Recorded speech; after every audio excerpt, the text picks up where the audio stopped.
Alright, I know there's no one here right now, but I'm just gonna get started so this doesn't take too long. If I sound weird, it's because I'm sucking on a Ricola cough drop so I don't cough like crazy into the mic and blow out your eardrums, okay? Make sure you watch this back because I know you are all living your busy lives. So let's just get on with it. We're gonna start with Misu's today.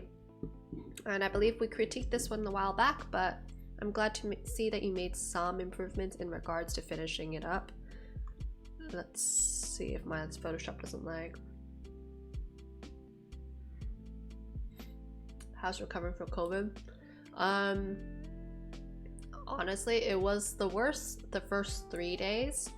It still didn't feel as bad as when I had the my colds from last year, but it's almost there, almost as bad. So that's that thing. Don't want COVID again though. That was a pretty inconvenient in terms of work and everything, but we do what we gotta do. Why is my Photoshop lagging so hardcore?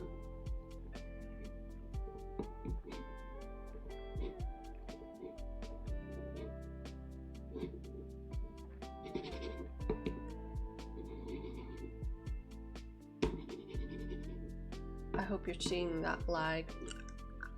My computer's finally given up, I guess. So how has your week been, everyone?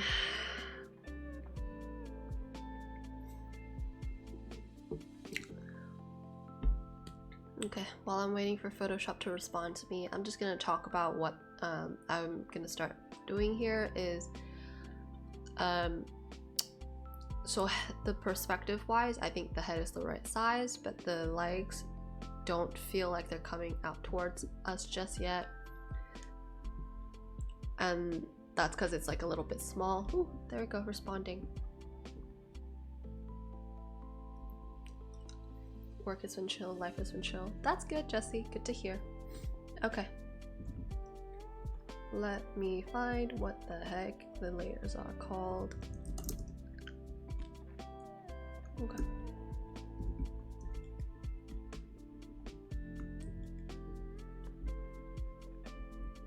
So for the perspective of this, in order to look right, you're gonna see just how big the head is. The head is, say, let's choose a color you can see. The head's about this big. And if we transpose it down, it's almost the size of her body, so let's see how big your head is. Right, is it about the size? Not quite. Your leg does not quite reach far enough out. So what we're gonna have to do is we're gonna have to make sure the bottom part of the body is equally big enough. So we're just gonna shoop.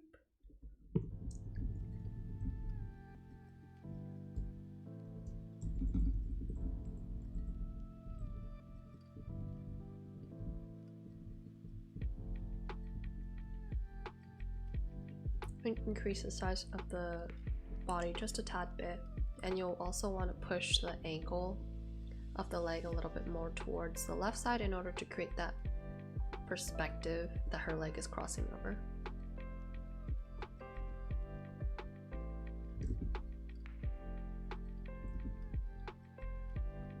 There we go. Just scoot that over just a tad bit.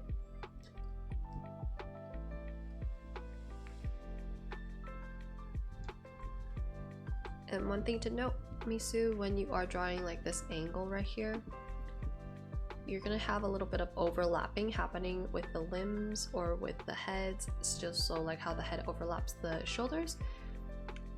The thigh right here is gonna be overlapped by the knee a little bit. So when you draw her leg, I want you to make sure that this thigh right here is covered up just a tad bit by her knee right here, so it should be on top. That way you get the perspective that it's pushing into our space.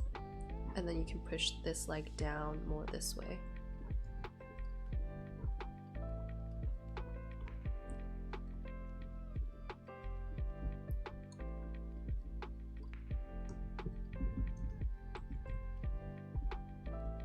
And maybe you won't see as much of her other leg. It's going to be hidden kind of underneath here.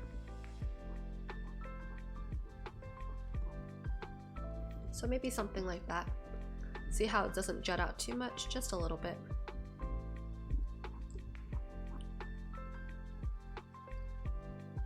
And then in regards to the angles of the eye, I think you separate it like that, okay.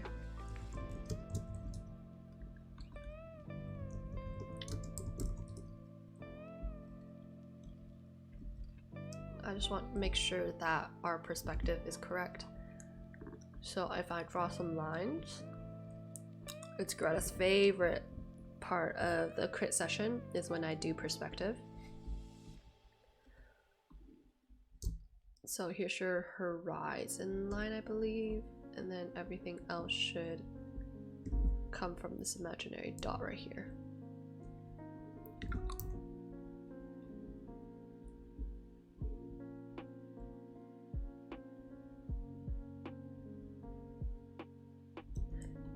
So all the perspective comes from the top of her head, so I'm just gonna put a dot right here in the middle, and I'll make sure everything else follows from it.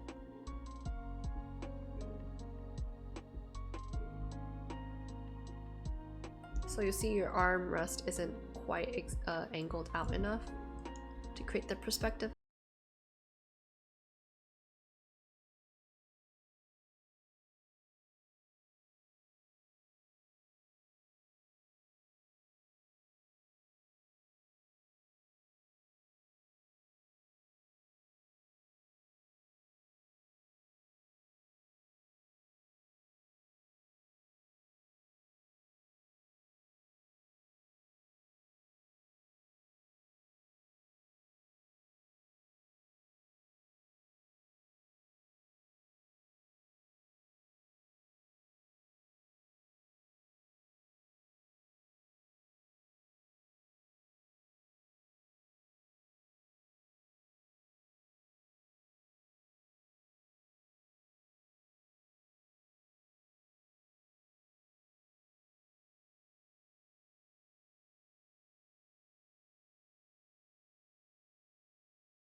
And then there's the armrest right there or something, I don't know.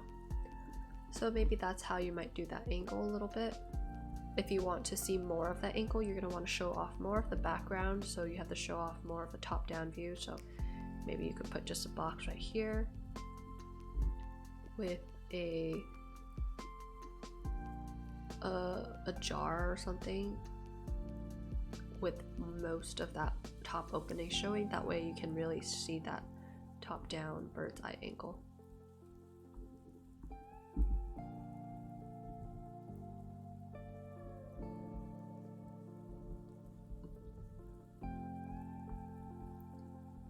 Okay, and then let's go to the head, fix up the major issues that I see.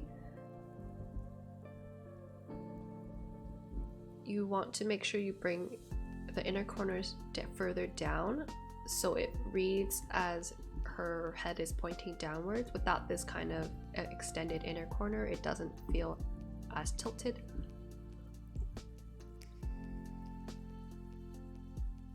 Thank you so much, Chuck. Chunk. I'm glad that you find inspiration in the colors, because I do definitely think that color has always been sort of a taboo area for me. Like, I struggled a lot when I was younger. I used to just only do black and white, so everything I drew, black and white marker and ink. I only recently got much more comfortable with color in college. Like, I took a couple of color classes and those were pretty eye-opening and kind of gave me a little bit more confidence to try and experiment with color. And I won't say that I know color 100%, but I do definitely think I'm making the right move towards it. You know what I mean? And then for here, make sure it's more of a U shape than a C shape. Your eyes are looking up, so you're gonna cover more of that iris.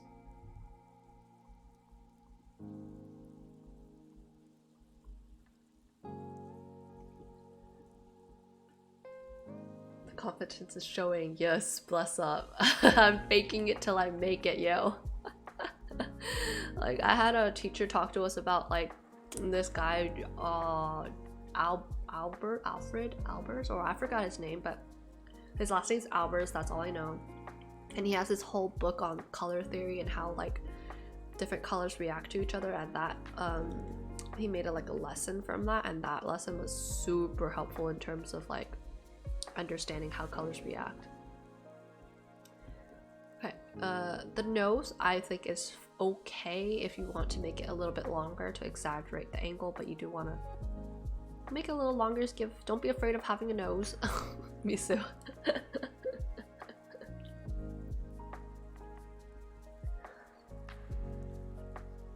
You should just tell your friend to stay with you so you can watch my stream. Just shrink the mouth a little bit so she doesn't look like she's creeping us out. And be careful about having too many straight lines around the mouth. It is a curved object. You can even make her smile just a little bit to up that creep factor if you want. And I'm not sure if you want to bring this into color or into keep this strict line work, because if you don't have that much time, then obviously go for just keeping it a line work and just make it really clean. You can play around with hatch marks, so you could play around with how you do some inking techniques. So that's one way you can make a piece look finished without working it too hard. But if you want to do more details, then obviously that you'll have to probably take a couple months for this, which I don't mind. You can bring it in anytime you like feel like you're stuck on it or something. Albers, yeah, Albers. That I remember the last name, but I don't remember the first name. And I'm sorry that you can't hear me properly, Greta. The microphone is not a kind friend to me today.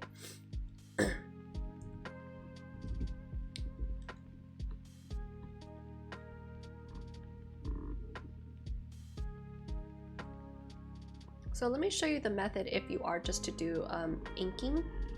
And that might be something that interests you in the future, so you don't have to go crazy. Twitch troubles.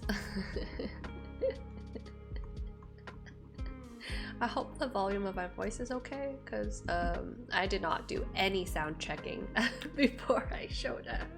Because I just got home from work and I'm like, gotta make it on time. I don't want to make this go too long. Okay, so maybe that's gonna establish this is the darkest value, so I'm gonna go slightly lighter for any other objects. So basically as though it's in black and white, but instead we're choosing one color and we're making it monochrome.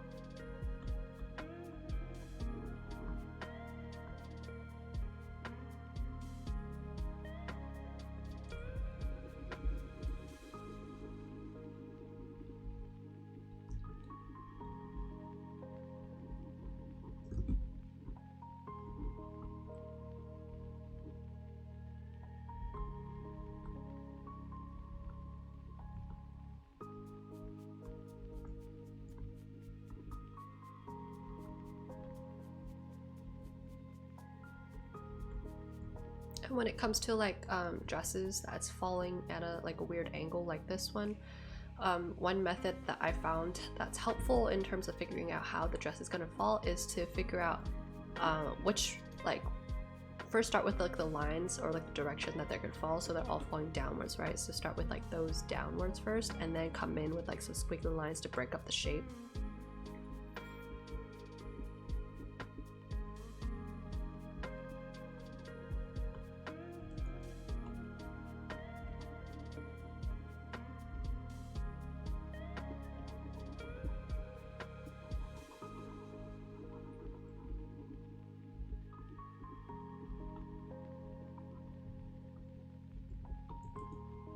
And then we can come back in with that darker color to just do some line work.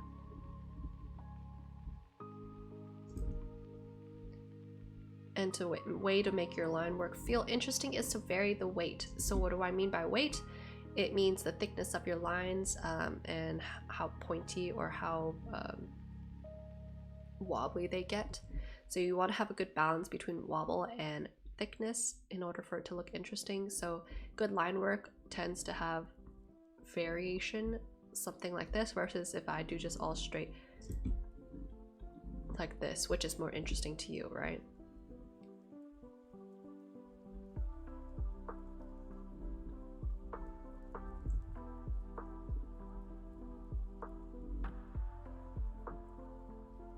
And instead of doing solid shadow, you could just do a little tiny corner solid shadow and then just do some hatch mark. And test your ability to do hatch marking.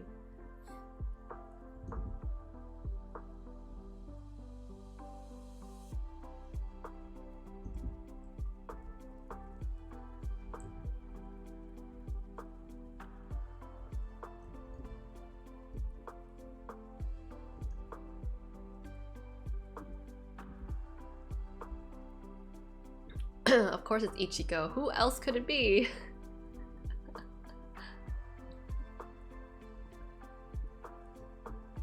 And you could just do like shadows like this. Tiny little corner of shadow right here. I can't imagine this could be anyone else. I mean, come on, Jesse. Give the man some credit.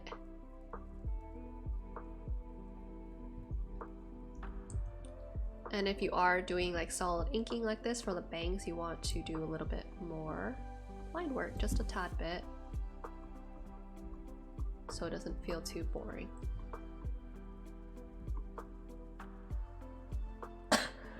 I'm gonna take a lasso tool because the lasso tool is our favorite buddy here. And we're just gonna create some jagged edges on the bangs.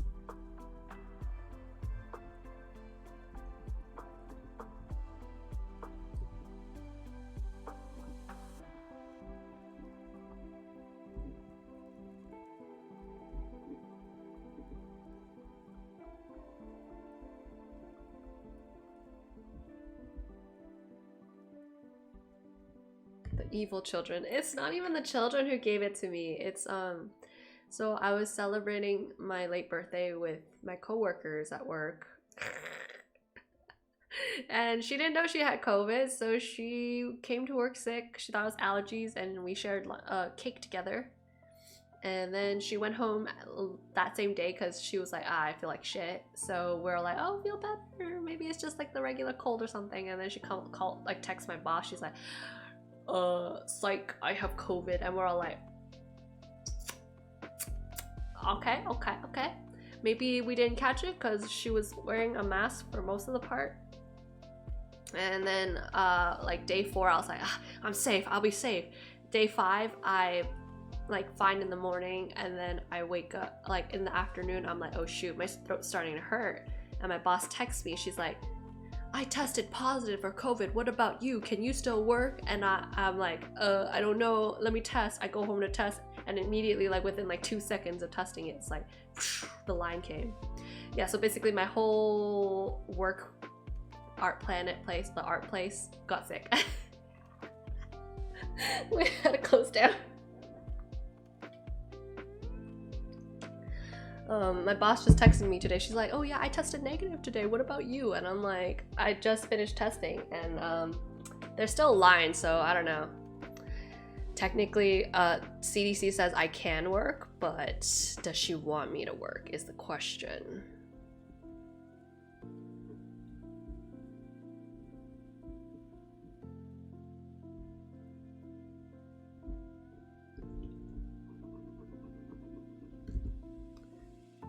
Okay, how to do this? Okay, let's separate it.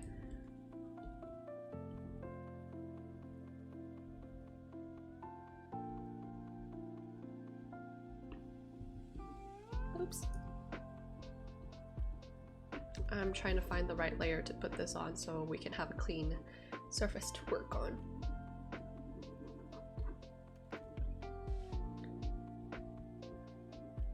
Okay, maybe something like that.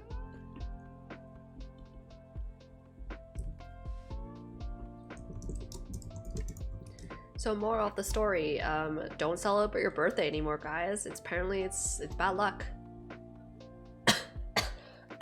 It's not the year for birthdays.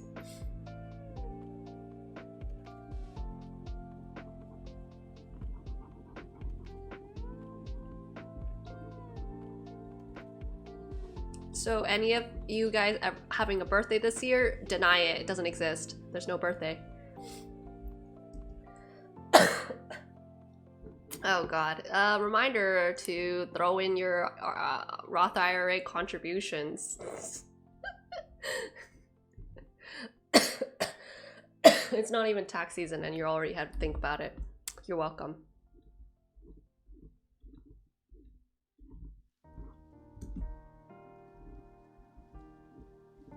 Now, I don't know if Misu you want to do the flowers or not. You could instead, I don't know, do some chains maybe? Or whatever floats your boat. I'm honestly not sure what you're going for here. Or you can do more of a simple thing. We do want something there though. Yeah, maybe you could do chains, I don't know. Your birthday was... Yeah, your birthday is safe, Artie, okay? After January 6th, all other birthdays do not exist this year. Otherwise, you will be cursed. And yes, Greta, you are the responsible adult that we all strive to be. But we are not.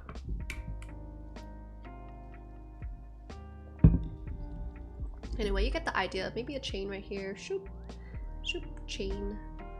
Chain. Make it edgy.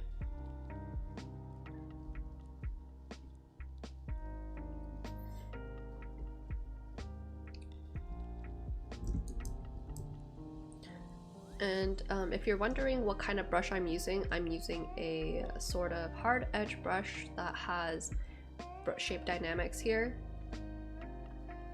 It's turned on and also has smoothing.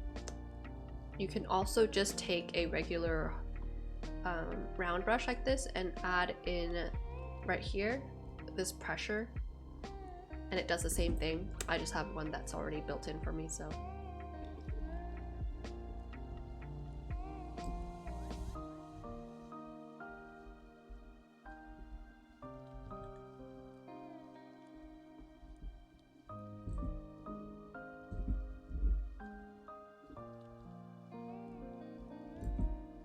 And you can use the weight of the line in order to create like a shadow. So if I wanted to simulate there's a shadow in the bend of the arm right here, I can make it thicker. Okay, same for underneath like her hand and her chin right here. Make it a little bit thicker.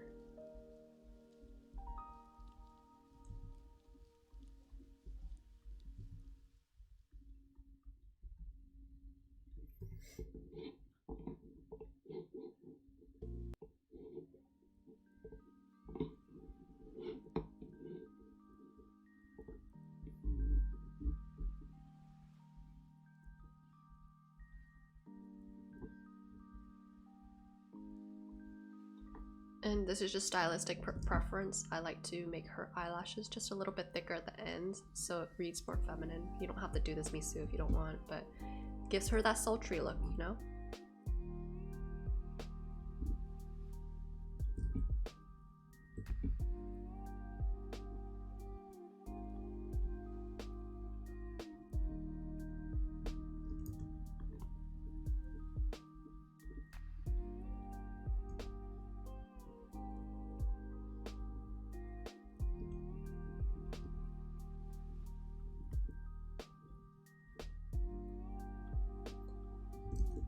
And sometimes I don't draw the lines on the side, I just do the triangle right here to simulate the shadow. And that just depends on how angular or how sharp you want the edge. If you want the edge a little bit softer, maybe you'll just fade it out like this.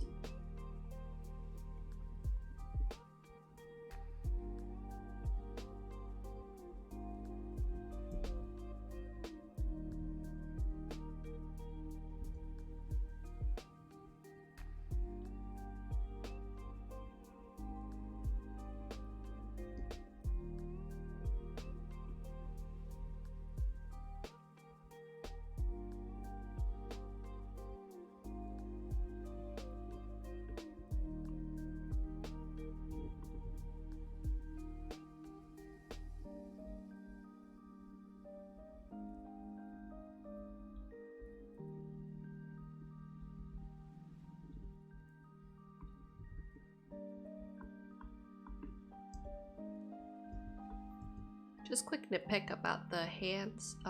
The fingers will go down just a tiny bit more because this angle shoots all the fingers up, so the hand gets tucked in and you're not going to see a lot of the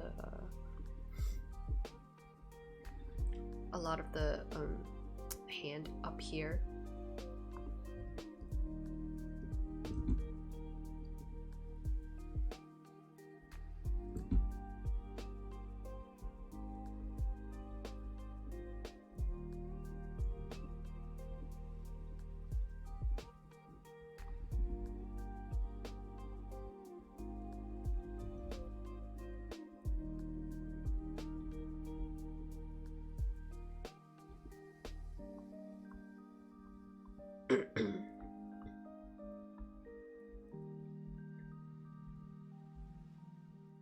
Where's her body?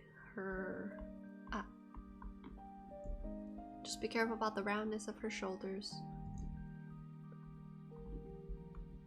And I won't do the background, you get the idea. You can use like hash marks, you can do sort of like how manga artists, they do cell shading, pattern shading. You can do that instead too. You could even go more dramatic in terms of the highlights for the hair, where you create weird zigzag lightning bolts, and we're gonna make sure it follows a curve around the head in order to create highlight, you know? Okay, so maybe this is somewhere you might want to go because you don't want to spend too much time. If not, you can always go for just straight up coloring. Okay, all right, let's jump to Jessie's. Let me see what we're working with here. Jessie always has the funniest ideas. Who thinks of this? It's either the bird is giving that guy the ability to fly, or the bird is working its ass off to carry the guy across. Either way, I love it. One thing I will say is that you want to make sure you're utilizing a little bit more of your lasso tool, especially when it comes to sharp edges like this. So let me first separate your character and the background so it's easier for me to work my stang. And then we'll talk about adjusting the lighting of the character.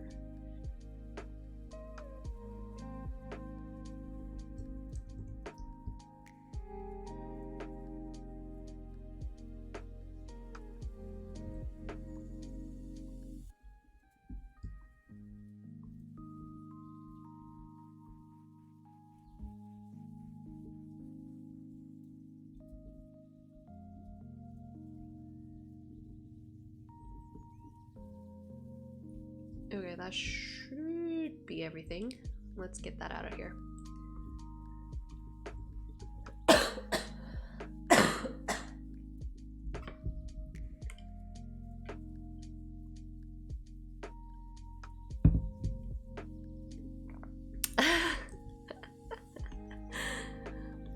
Excuse me then. We're gonna cover this up, cover this up. I imagine that this is some kind of cityscape or yeah, it looks like some kind of cityscape, not so much a natural mountain, because just from all the geometric shapes. But we're gonna try to get a somewhat of an angle in here so we can figure it out. Middle town? Okay, okay, okay.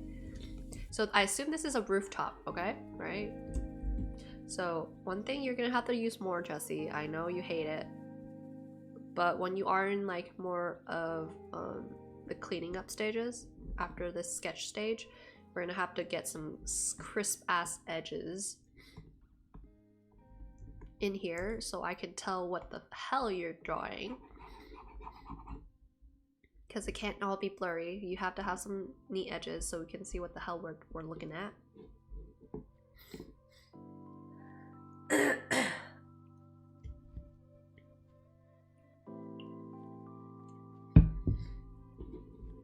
Oh my god, Photoshop is lagging for me.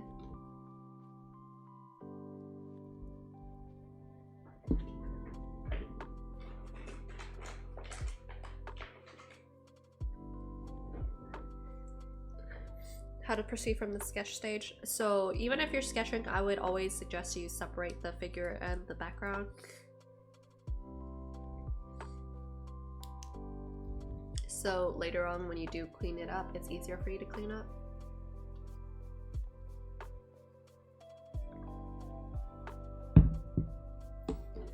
First things first. Oh my god, I'm gonna get a tissue. I'll be right back. I can't breathe.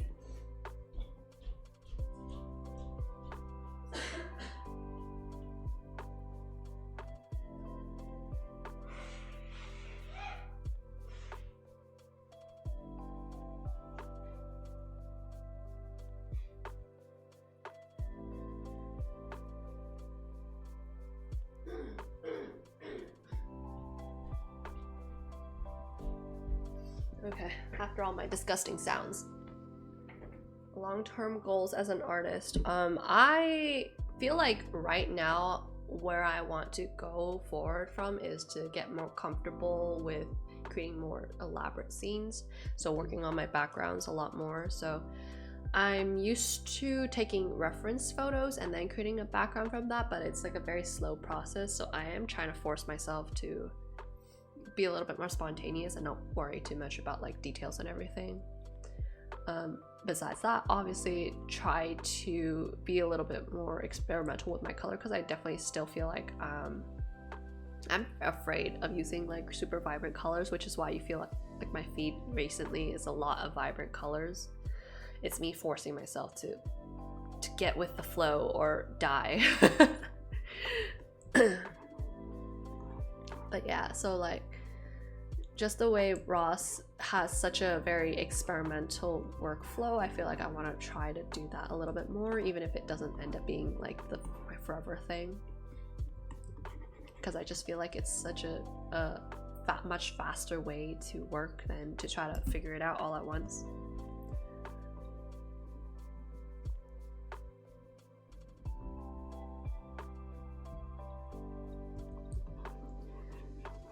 I know, I just said like a huge chunk of stuff. I went into what we were covering.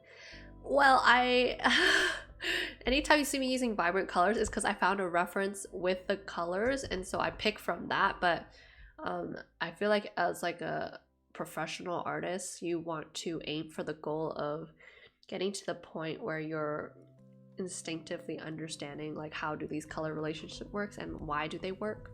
And so that's what all these studies are just for, is to kind of get you kind of to instinctually recognize, okay, this color combination will work, and then you have to actually think about it as like, why does it work? And with like blue, purples, and pinks, the reason it works is because blues is a really cool color, and then pink is close to orange but not quite orange just yet, so it's very much in the analogous color wheel, so all close to each other, so that's why it blends very well together. But you have to then on your own figure out, okay, how do I balance this color over another in order to create an impactful picture. Ross, of course, is Ross Draws. Who else? The Big Daddy winner over here.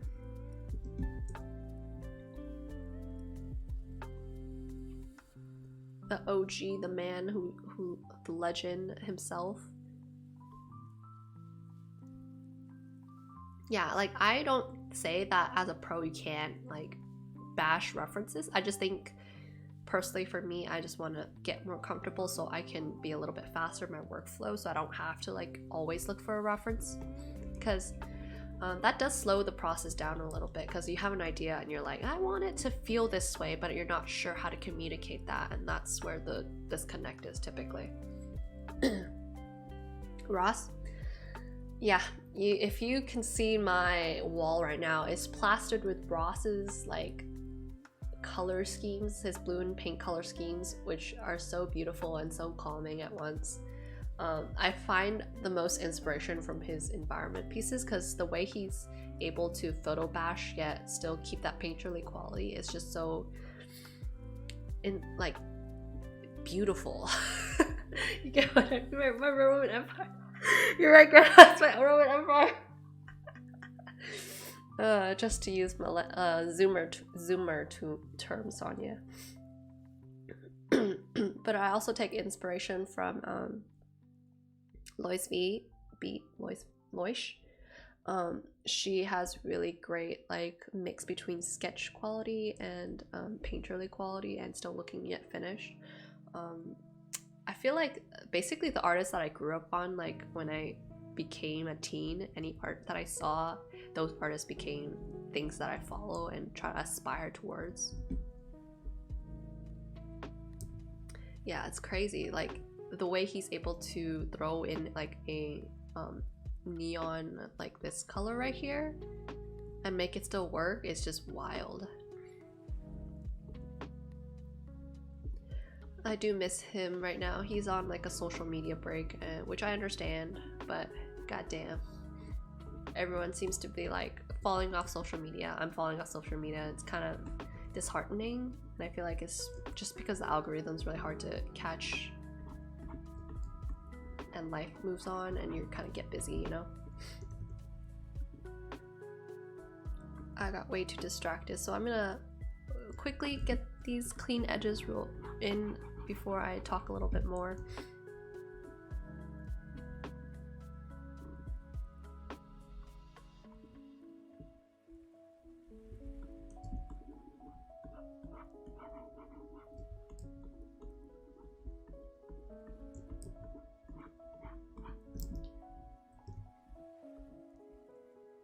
And when I see this, it tells me that you're using your brush to paint it when you really should be just using your lasso and bucket tool to do that. It creates a more cohesive look when you do that, and like I get it, in real life traditional painting you are manually painting it, but when you're digital you might as well use the tools that you have, okay Jesse, so you don't have to go crazy.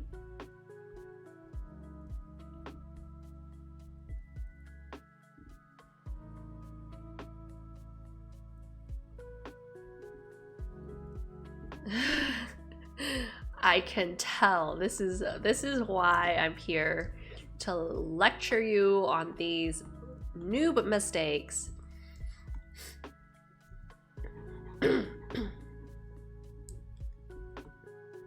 So I'm not gonna worry about the lighting right now. We're flattening this color real quick because I have a lot to say about the lighting.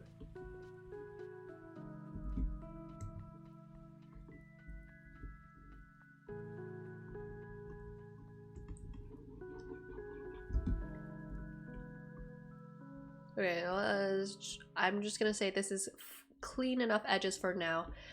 First things first, we're going to discuss the lighting, and I'm going to bring everything into black and white so you can see how the contrast be slacking.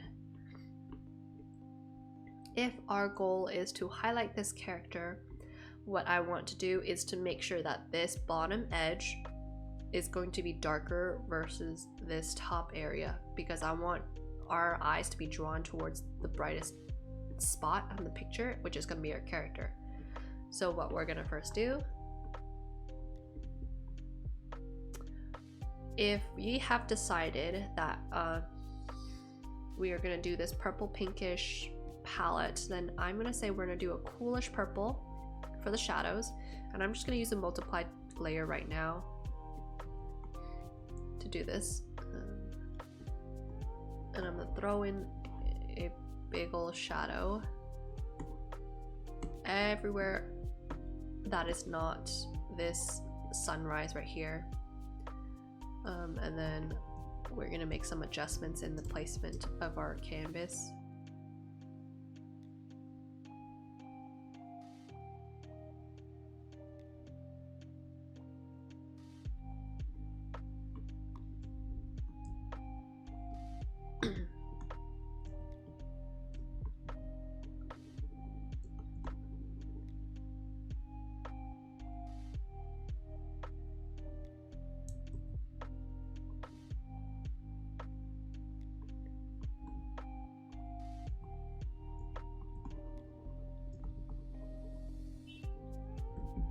Okay, so I opened up that edge just a little bit more because I want to see a little bit more of the sky before we jump into the character. A square brush. I know square brushes are fun to use, but it is very detrimental when it comes to trying to get all the colors to blend together. So it's fine to use it to block stuff in, but later on when you are doing in the rendering stage, you're gonna have to get rid of it.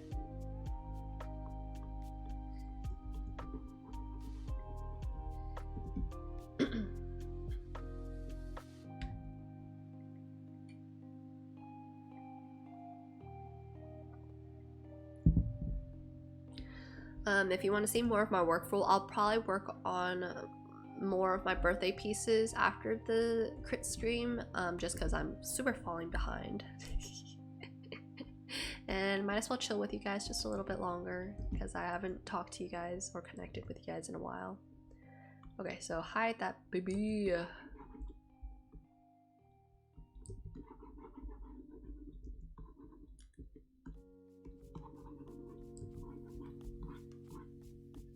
Okay, so you want to shade in this area a little bit, make it darker. Well, every month, one of the Fridays, usually the third or fourth Friday depending on how busy our schedules are, but I do a crit stream with my disciple tiers from Patreon, and we just talk about their work and we chill, we laugh, we make jokes, talk about more memes. This month it was it's a little late. It's usually supposed to be last week, but because I caught the COVID, what do you mean? You enjoy my talks, okay, Jesse? My rants. Okay, so darken this up, but then you can bring in some touch of light. So maybe some of the light can be leaking through the buildings. You could have this part right here. I don't know.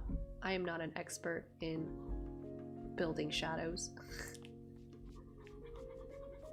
I feel like this building, maybe there's like a smaller building.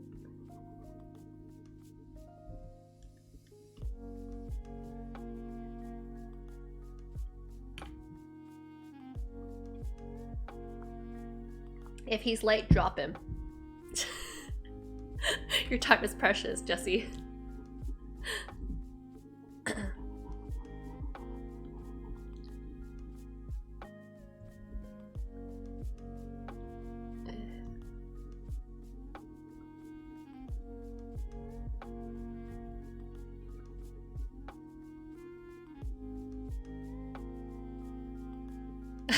Tell him to fucking wait till yours get critiqued. That shit ain't gonna fly here, dude.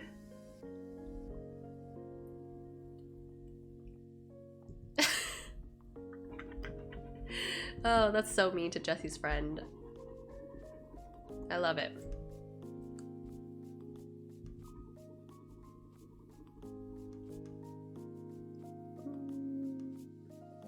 Okay, I've decided we're gonna have the light come straight from over here. So that means we's gonna have to open up the space a little bit more. So instead of this building being right smack here, I'm gonna scoot it over.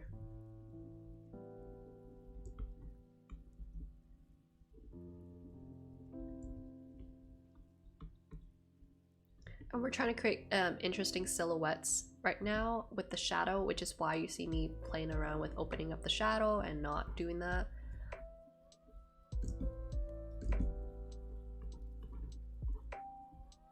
So I don't know, maybe there's like another building or something. We'll have the light source over here. I don't know what this is, but I think it's a rooftop, and I'm gonna shave it down a little bit so we can get more of the sky. Now, one thing about the sky, Jesse, we're going for a pink kind of sunset. So I want you to first look up a pink sunset. Pink sunset, okay. Then we're gonna analyze how the colors go. So I believe the closest thing to your sunset might be something like this. We could go a little bit lighter, like something like this instead.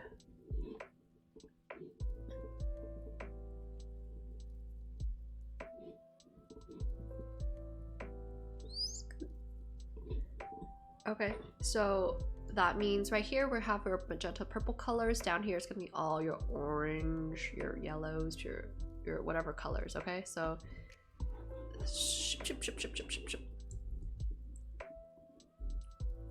we start with all the bottom colors first when we are doing this. So we're gonna choose a saturated orange,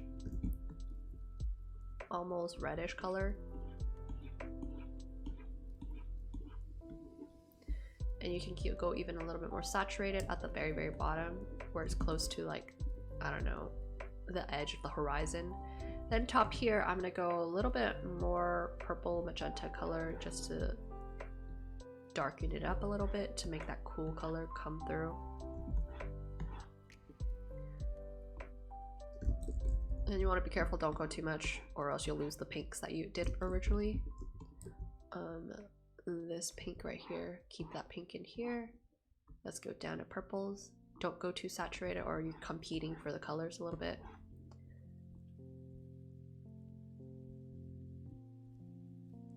And then what we can do right here in order to get that glow, we're gonna go slightly to our oranges.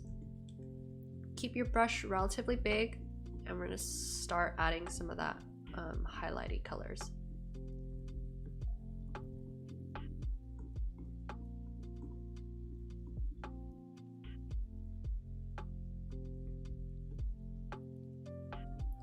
We can start moving towards our yellows as we go closer and closer to white.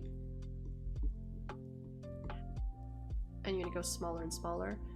Close to white, maybe you might want to do more of a wispy sun like this if you want, or you can do more of a solid sun like this. It's up to you. If you don't like that purple, we can go a little bit more magenta so it looks nicer.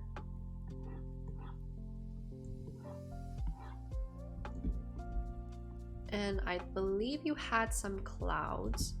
And so when you do clouds, so you don't mess up that beautiful sky that we just made, We're gonna do it on a different layer. We're gonna use your favorite square brush, okay? And you'll see all this clouds right here. It's a similar color to the bottom part of the sky. It's a reddish color. So if your clouds are higher up, they're gonna be more purple. If they're down here, this is gonna be more reddish pinkish color, okay? And we're gonna keep it warm because all these cloud colors right here feel very warm. So maybe right up here, we'll do a little bit of clouds. You can be a little bit more wispy because they're farther away. Shoop, shoop, shoop. And this is where you can play around with the shapes a little bit, Jessie, as long as it's still creating some kind of organic direction towards that sun. And then maybe I'll go just a tad bit more reddish down here.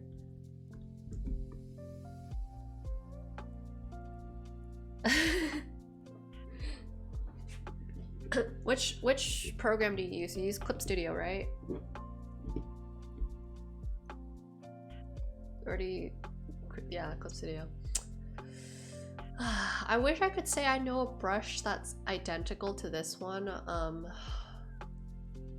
But the one that I have, I think it only does it for Photoshop. So only thing I can say is that this brush, the Holy Grail, has shape dynamics, has some transfer, and has some smoothing. Excuse me, of course I'm going to use PS. This is the one thing I don't have to pay for, so...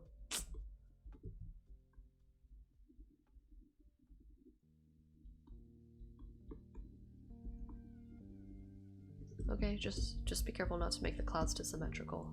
It'll look weird if you make it too symmetrical.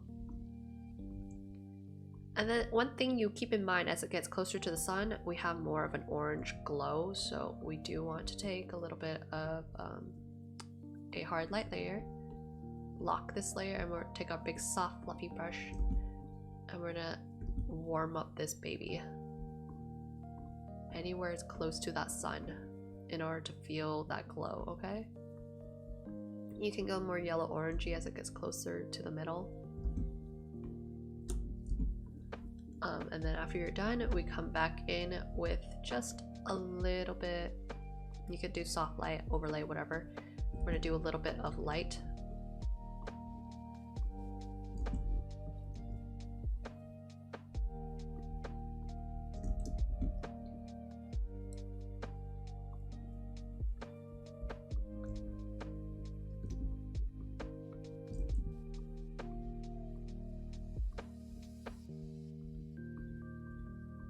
To create that rim glow right here that you see the edge of the cloud has. And you can do a little bit up here too. Maybe some of the light catches right here, and it creates super beautiful contrast in the clouds. Just don't go too overboard because this cloud is still like technically in front of the sky.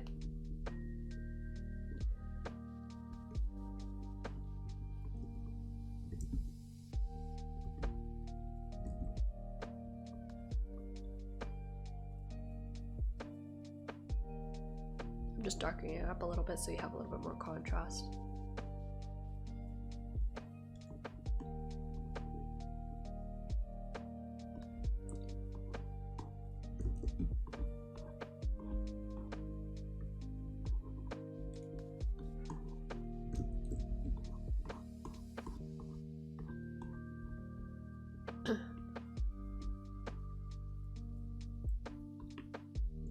Okay, and then let's see, if we do have such like a warm lighting, that means this floor right here would not be gray.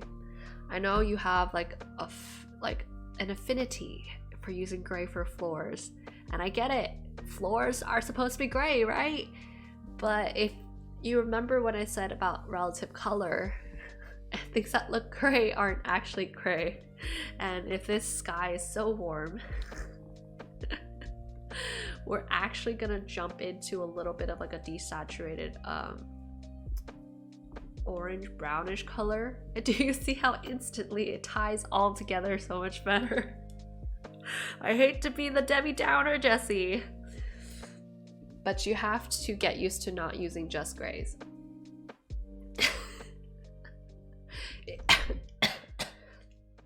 Okay, so if it's hard for you to understand that, what you can do is you can apply an overlay layer and choose like your sky color, right? And just apply it everywhere, and you'll see automatically how everything becomes more cohesive instantly. Hey, I said I wasn't the best, but that doesn't, like, that's relative to professionals like art masters like Matisse. Those people are like, whew. But I have a little bit more knowledge and more experience with color than you, so let me be the one to guide you, tell you like, let's get out of from there, okay? So before, after, you see just how the color feels more unified, right?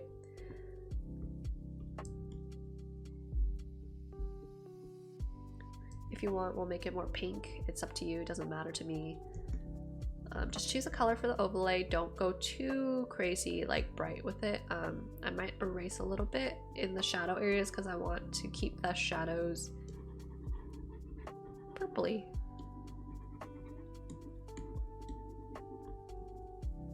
Okay, that way it feels a little bit darker.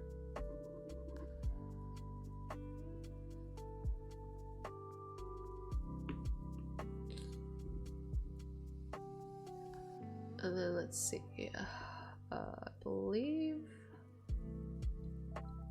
yeah, so those are the clouds. When it comes to the windows, that's your opportunity to do the highlights and bring a little bit more light back into this area, but not too much, obviously.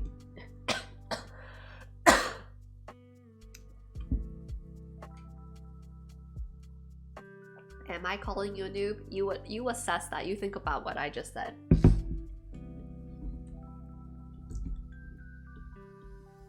You can use your square brush now because this is a geometric shape. So I'm gonna cut out, I'm gonna do this on a different layer actually.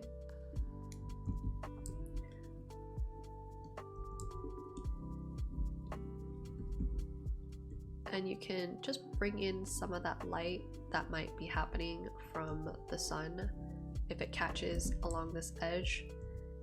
Keep in mind, don't do too much because light theory, the sun wouldn't go that far. It's not that crazy good. You could do a nice quick marquee tool right here and just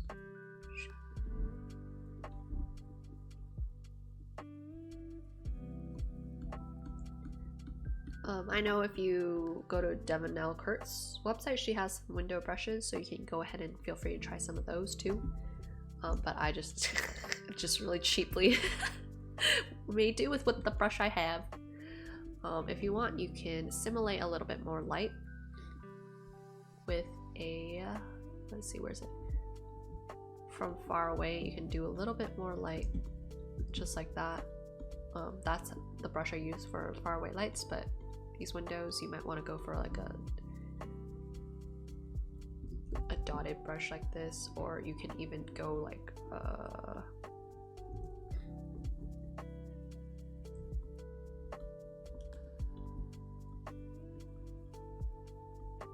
this, and then duplicate it to create yourself some windows. Lots of ways to cheat the system and not have to make your own window. Right, window. And then you can just merge that back down, play around with the colors a little bit. The windows are going to reflect the sky, okay? So that means maybe some of this sky right here is going to be purple or orangey, I don't know. The shadow probably makes it more purpley.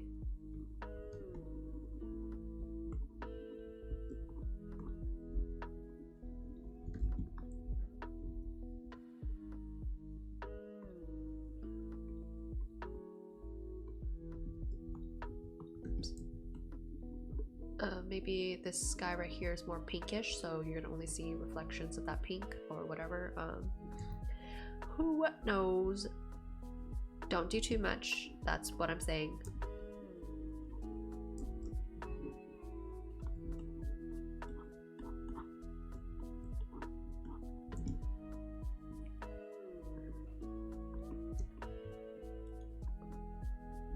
And we're gonna try to create shape in this building right here. So we're gonna use shadows in order to do that. So I'm gonna decide that this bottom section of that building needs to be hidden in shadow a little bit. So we're gonna bump that baby down so it separates the layers a little bit. So this part jets out a little bit more.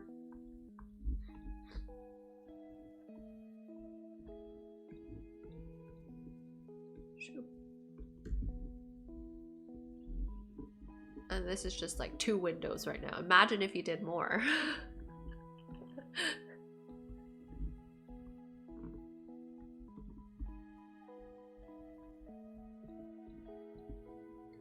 I'm gonna throw this into shadow so you get that contrast between the edge of the roof and the wall.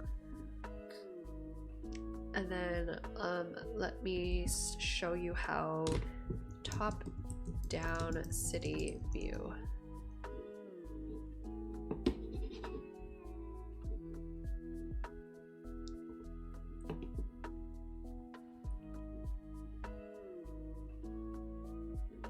So a lot of things going on down here. You could potentially throw some stuff down here. You can exaggerate the angle of these buildings a little bit more.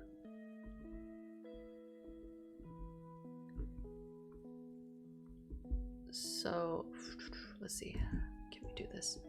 Hide. And that's fine that you want to do some texture in the building. Let me just throw that in there for you.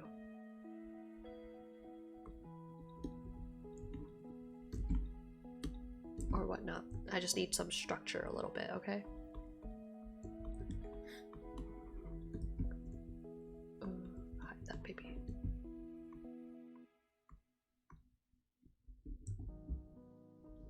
And that means this part we have to determine, okay, where's your shadow? If you're ever confused about like how do I do shadow on a building, think about it as a rectangle prism. So you understand how like a rectangular prism would be shaded, then you understand like, okay, what side needs to be brighter, what side needs to be darker, right? Don't make it too complicated. Buildings are just rectangles stacked on top of each other in a pretty way that makes somewhat mathematical sense.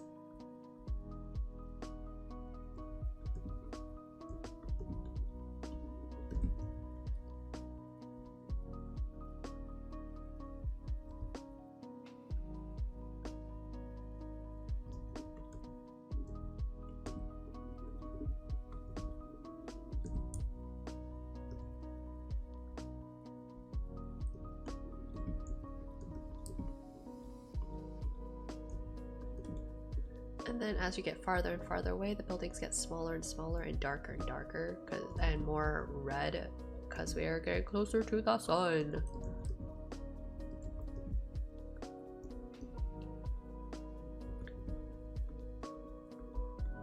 You can have it fade off a little bit.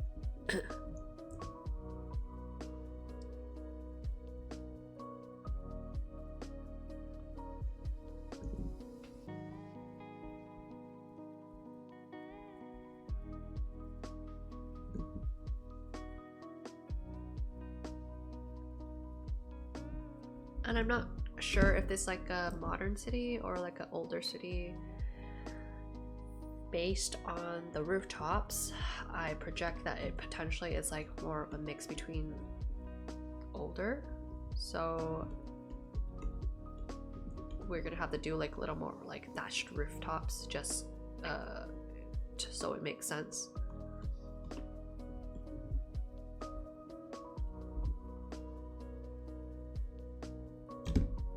Yeah, old fantasy theme then definitely.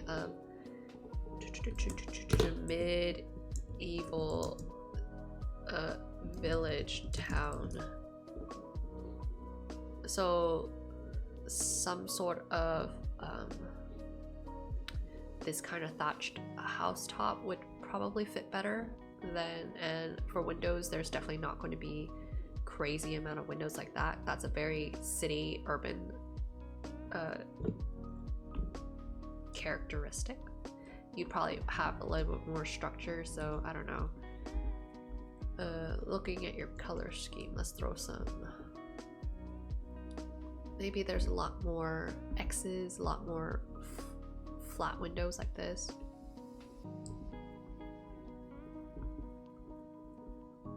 And taverns.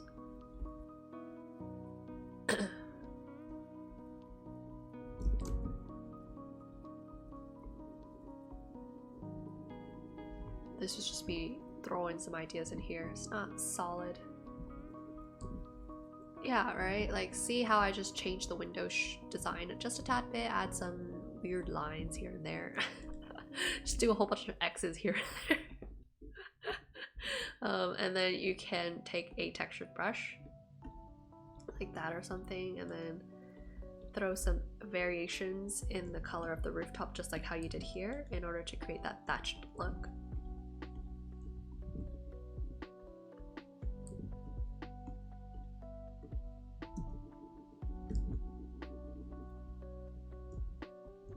I want to make that lighter because it's closer to the whatever.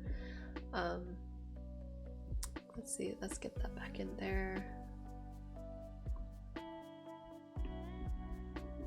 Leave this baby up right here.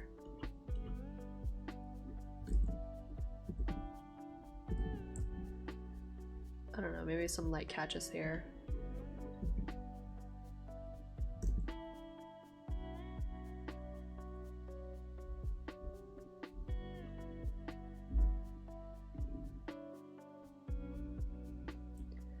And then on the bottom, you could populate it a little bit more. We're gonna throw in some foliage. I'm gonna keep it more in the orangey tones because it is such a warm scene. You don't want to go too yellowy or else it's gonna feel out of place.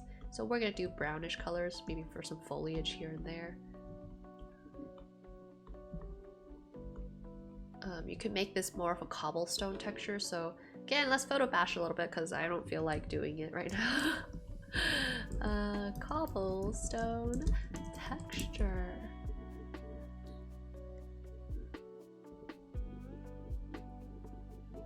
Copy.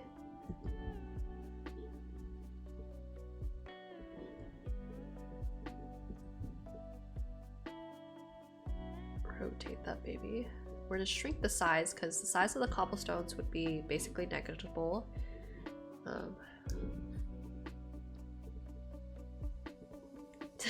Fred is calling. Tell him to fucking wait a minute. He can wait a minute if he made you wait like that's been like 30 almost an hour.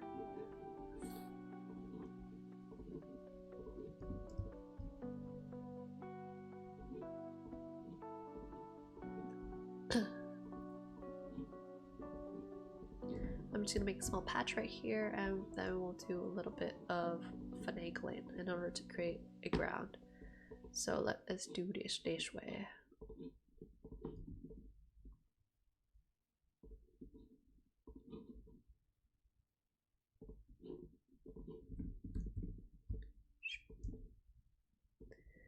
This is like the most non-appropriate way to do it, but I don't care.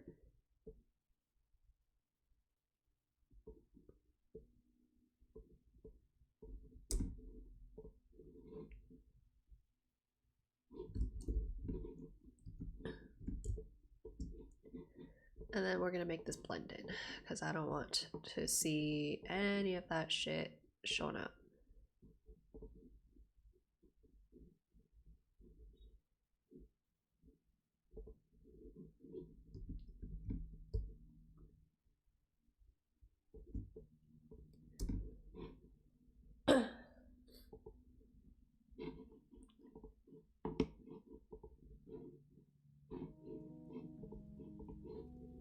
So while I've been recovering from COVID, I have been watching a lot of Hell's Kitchen, and that shit is so entertaining but also so stressful. I could not do that job ever in my life.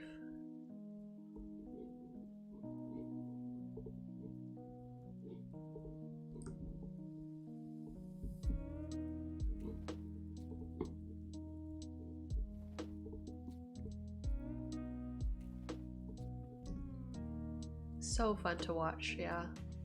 It's amazing how people who are supposedly professional chefs, they don't know how to cook the most basic things. Like, I'm just looking at all these dishes being sent back. They're all like, it's raw, it's not rare, it's not medium well. And I'm like, don't they know the thumb trick? And if they supposedly went to culinary school, you would think that they would know such a basic.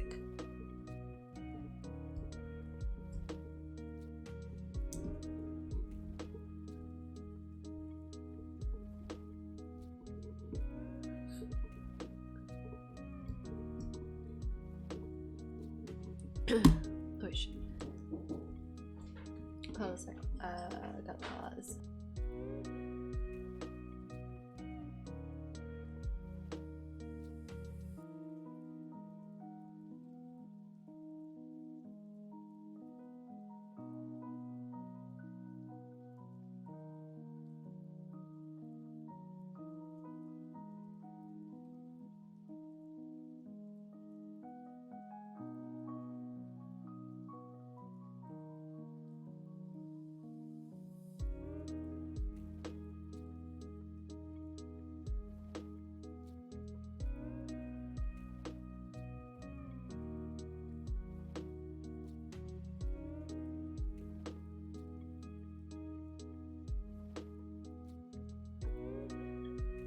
Quick fruit break. I got I don't know what it's called, but it's like green dessert made with I don't remember what it's called. Pandan? Is that called what it's called?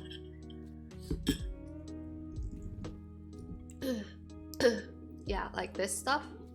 And it has like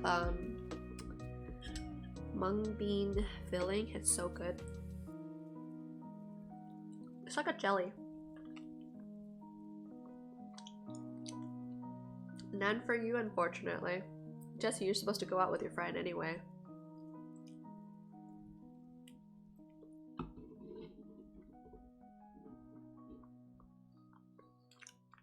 You're getting good food with your friend anyway. I've been eating like nothing but soup and porridge for the last few days. So let me have this, okay? Tell your friend he is welcome to join us. He can throw in his best artwork and we'll destroy him.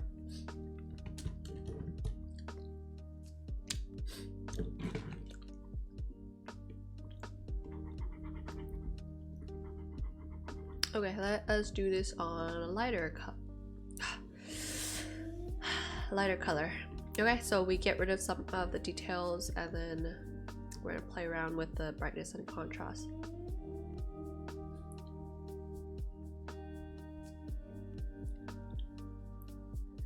And then I'm gonna throw in, I don't know, some hue saturation so we're no longer copying them completely.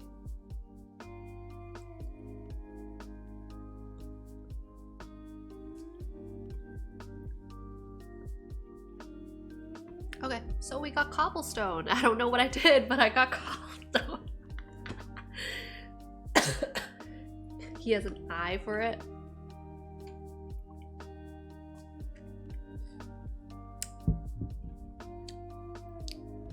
Then who's the better artist out of you two, Jesse? That's the real question.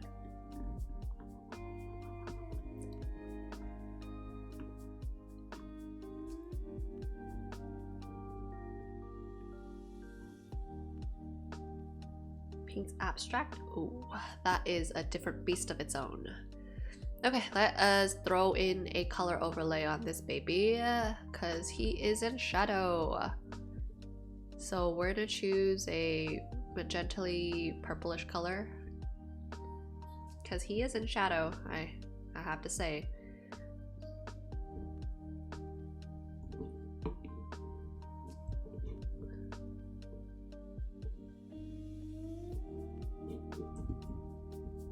And then we're gonna move this guy here, and we're gonna scoot everything else down because I want him more in the sky so we can see him better.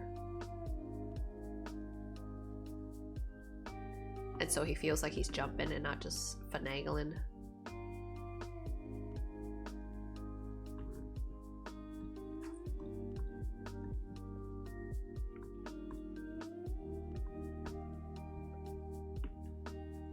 Right?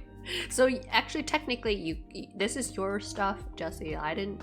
Only thing I did is give you suggestions and do minor changes. It's still technically working with what you got. I haven't done too much.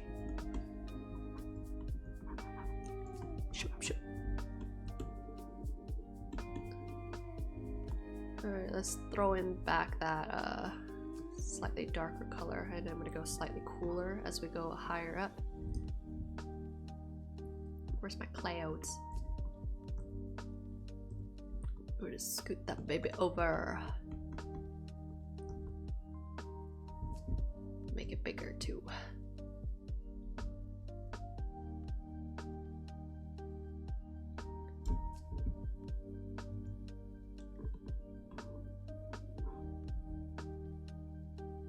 Clouds are chef's kiss. This is why we need to get on that cloud challenge. I believe I don't remember seeing too many cloud challenges from you, Jesse.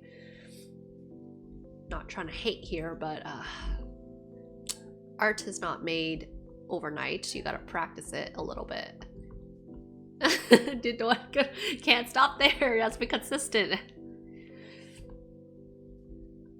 If you cannot make 10 good clouds in a row, you cannot stop, Jesse. I hate to disappoint you, but that's how it works.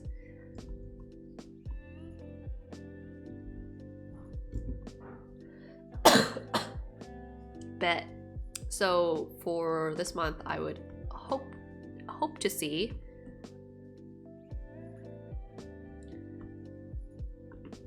some more cloud challenges for next month's critique, okay? I don't care, that's not a finished piece. I just want to see some clouds from you, okay? That way I know you're digesting what I'm putting down. And that I'm not just making my monthly tutorials to no one's eyes and ears.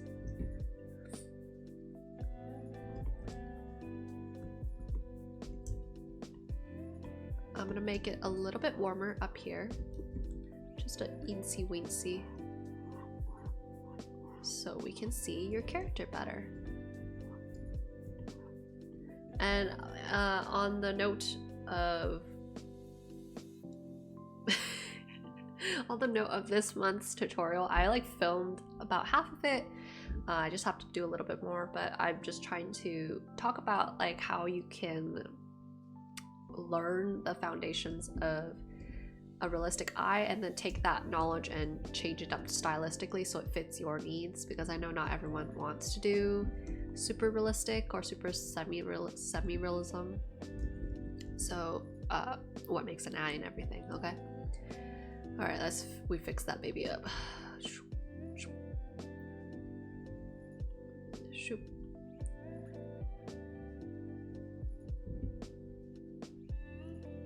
Yay, fakeism.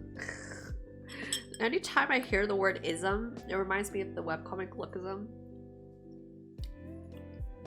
I don't know if you guys have heard of it, but it's super long. And the beginning of it was so good, but it's gotten to the point where I don't know what's going on anymore.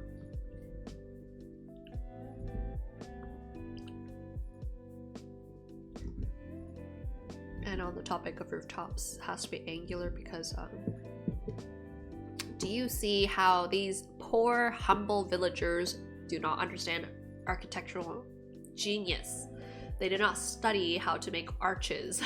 They only know vaults. It was good in the beginning, the art was really good, had hot guys, but then the story got way too convoluted. They introduced so many plot twists that at this point I kind of gave up.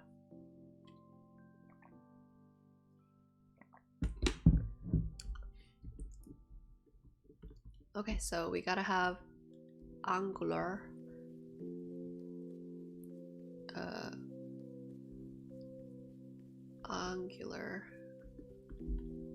rooftops. No round rooftops for these noobs.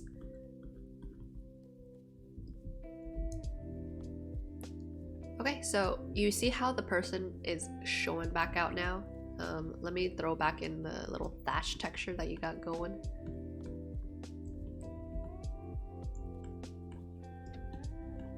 I don't know, I'm just throwing some shit down, okay?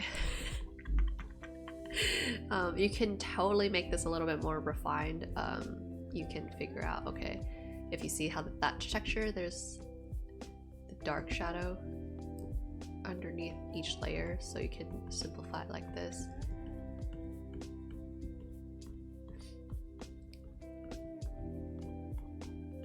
I don't know, some shit like that. I just want to finish off by doing the lighting and the cloak of this man here. So to make him really feel like he's flying, we're gonna adjust his pose a little bit. His foot, we're gonna have it pointed so it feels like he's really leaping off there. If you've ever seen parkour people, their toes are pretty pointed most of the time. Hello, Misu. Have good luck at work. I know it's hard.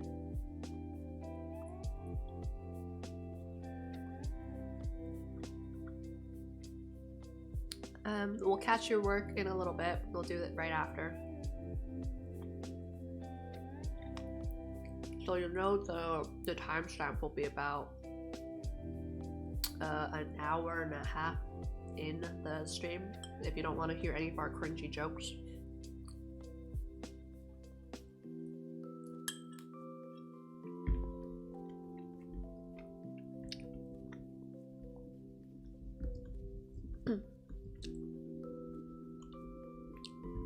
Okay, and for this medieval type of outfits, I would suggest you do boots instead of pants like these.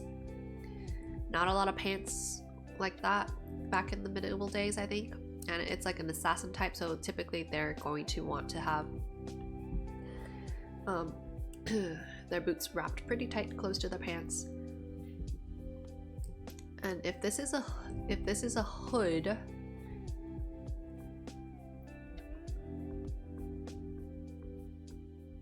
I believe we need it to be a little bit more substantial.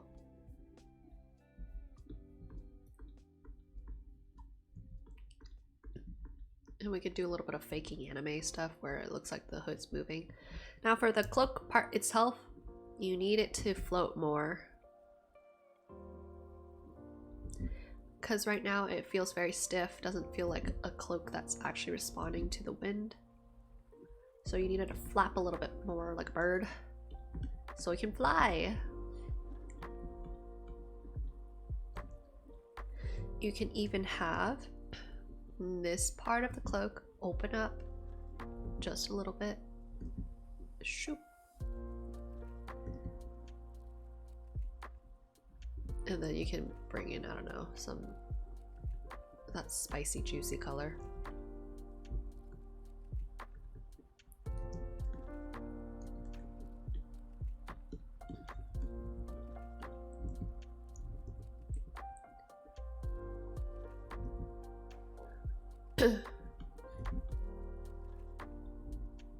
You didn't know where to put it. Honestly, Naruto run it. If he's like jumping off a roof like that, I can only imagine his arm is like kind of pushed back, almost like he's doing Naruto run. So you can just hide it in the cloak. But if you did want to know how to put his arm, I would suggest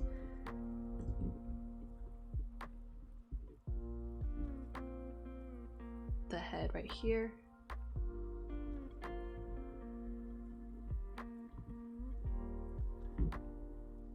And then the fingers could be flayed up like that.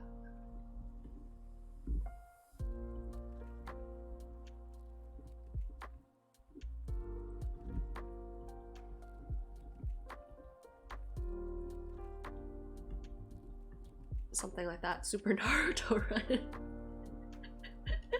I mean, there's a reason why it works. Okay, so maybe a pose like that. Oh, let me put it on the wrong layer. God damn it.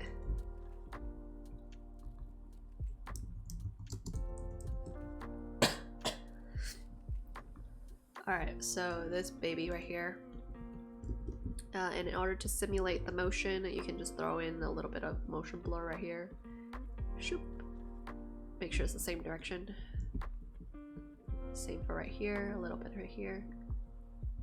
And he can feel like he's flying through the wind.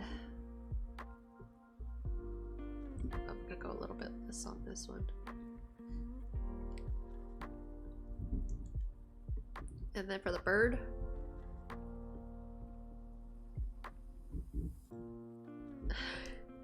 just make sure the bird's not too skinny. I'm gonna give it some thickness and make the wings just a tad bigger so it can still hold itself up. Even if it doesn't make sense, it can hold this guy up.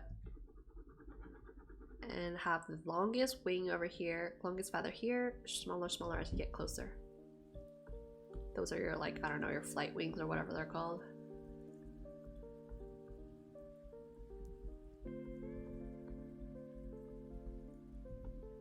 And then the tail wings are pretty much going to form sort of like a little V shape right there. You might see a little bit here.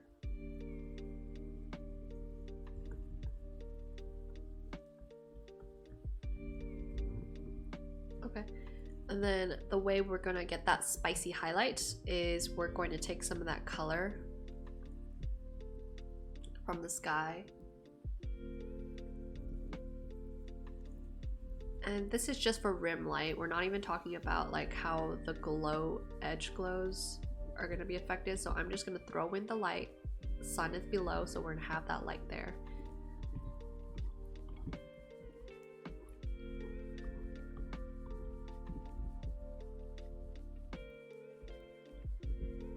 That bird's gonna catch some of that light too. The bird is not a flat paper, has form.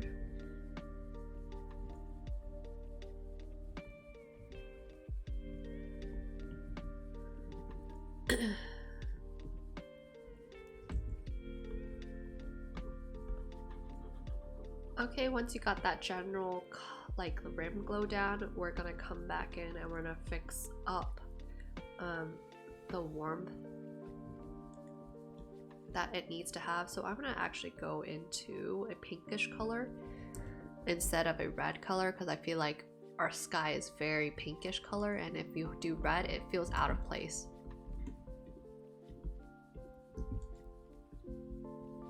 You can do more orangey red, I think.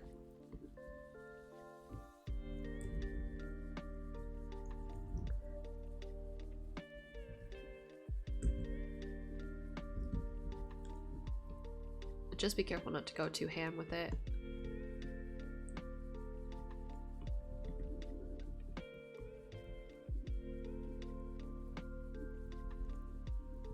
And only along the edges where you have that rim glow. If not, it doesn't make sense. You can even dip into like your purplies in order to give it some variety to the colors.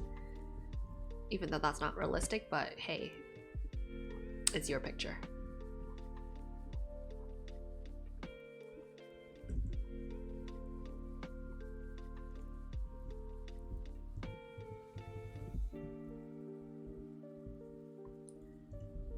And then you can do a little bit of that light underneath the eyebrow right here, underneath that nose a little bit.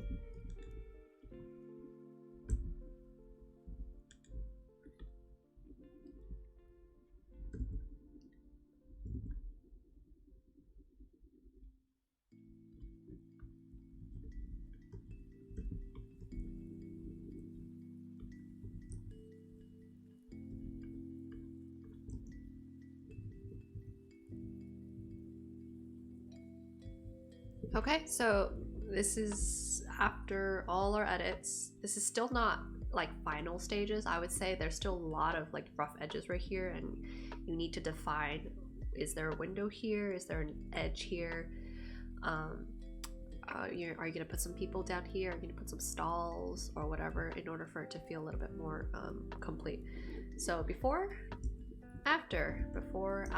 You wanna make sure you can see the character, so you boost boost his visibility, meaning you get rid of the buildings around him, put him clear in the sky, and make him farther away from the building so he actually looks like he's jumping from rooftop to rooftop.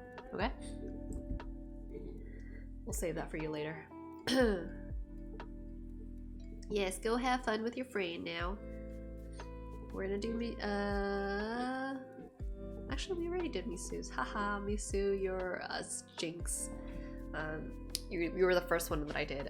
I will do Greta's first because Soloven's not here, so he gets last preferential treatment.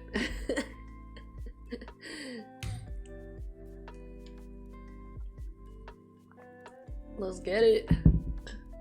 We love to do perspective Greta. So let's see. The bodies. This body here could get slightly bigger, and then we're gonna exaggerate the movie perspective by blurring him out.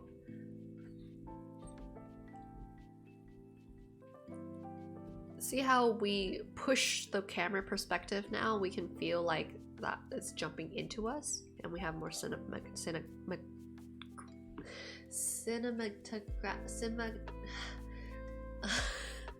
I don't know what the word cinematographic, whatever it's called, effect.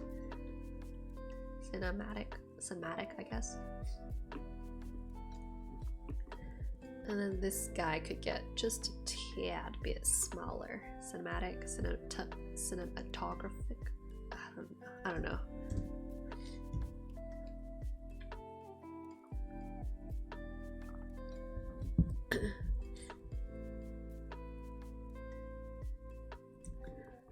Rotate so we can see what we're working with. Cinematic. I promise I'm not dumb. Okay, Greta, COVID's really muddled my brain, you know? I feel like the word should be longer. That's why I feel like I can't say it right. Cinematographic. It's just cinematic.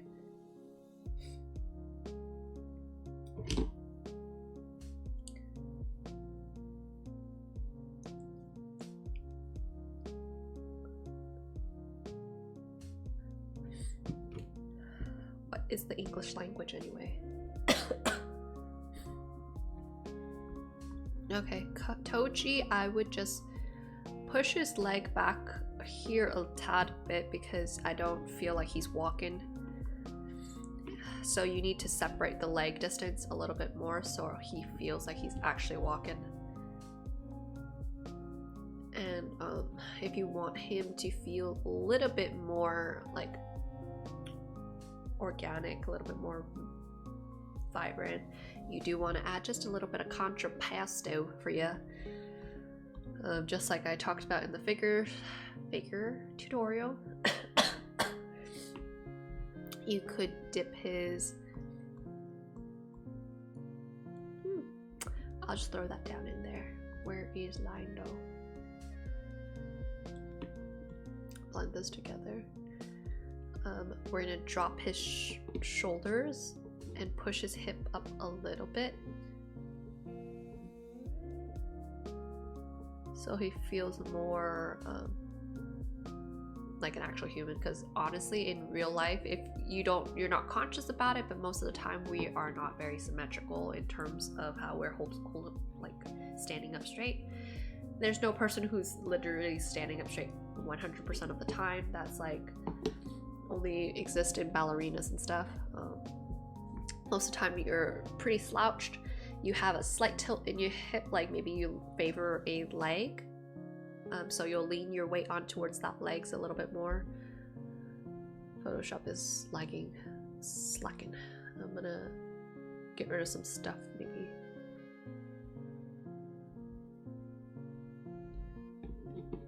Okay.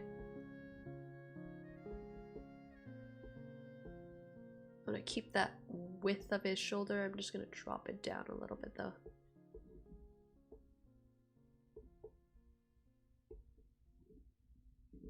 Yeah, Liquify is so draining on Photoshop. So when I'm streaming, it takes my computer extra power to work it. So I'm also going to shrink his head a little bit because his head is a little bit big compared to his body. So his body doesn't look as thick as we would want it to be. Okay, so before, after, just super slight, but you see how his body instantly got like 10 times thicker.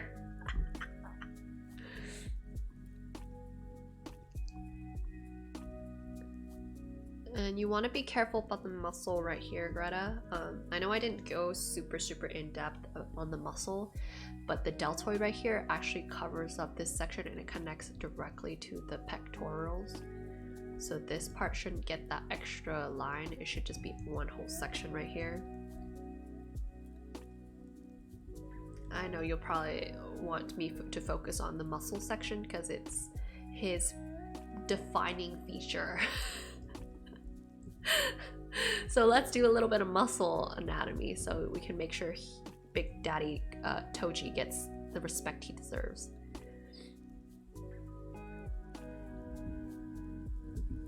$100. So right here, this whole cat right here should be that deltoid, and then it drops down into our biceps and our triceps.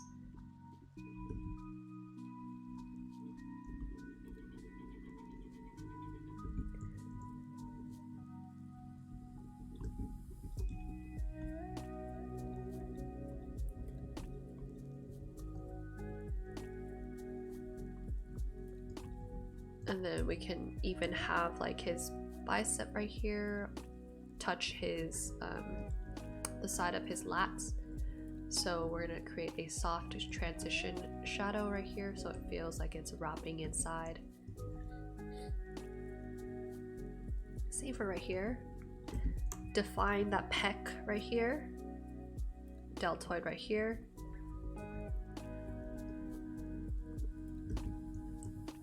And then his biceps and triceps.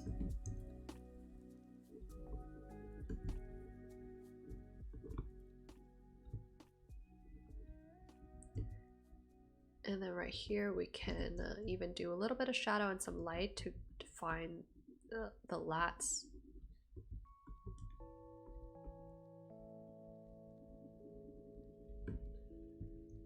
Ooh, spicy.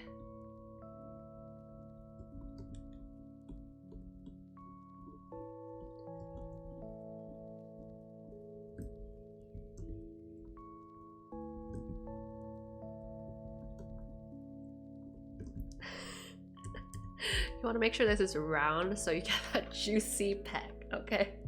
I know we don't talk about this enough, but bodybuilders, honestly, some of them have such huge pectorals that it's basically the same size as like a C cup or D cup. And so you need to make sure it's nice and juicy and round, okay?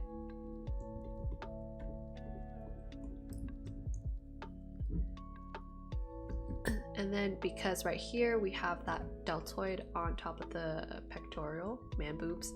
They're the good kind of man boobs, you know? We get that shadow from the collarbone. And the collarbone rests right on top of that spicy deltoid. So, right here, let's cover that up.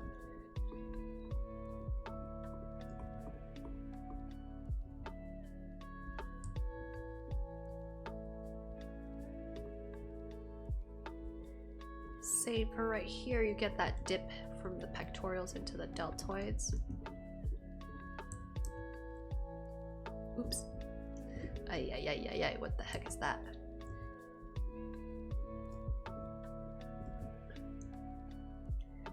I know, I think it's really good. We're just doing small changes right now so we can push it a lot more further. So, and I just want to make sure you catch all the correct muscle anatomy in order for your Toji to really pop out when you post this on your own feed, okay? Okay, so this neck muscle right here is typically not this skinny, especially for like a thick man like him. it's like correlates to the thickness of his neck, and so because he's such a thick man, he's definitely gonna have a thick neck muscle right here.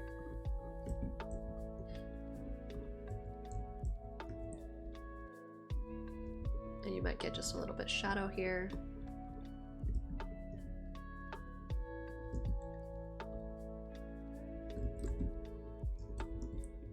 And we're just gonna emphasize that right here, because his neck is turning, right? This part, this neck muscle, that's this one right here, is tucked inside the neck, so you no longer see it that much actually. So you only get like a fold right here.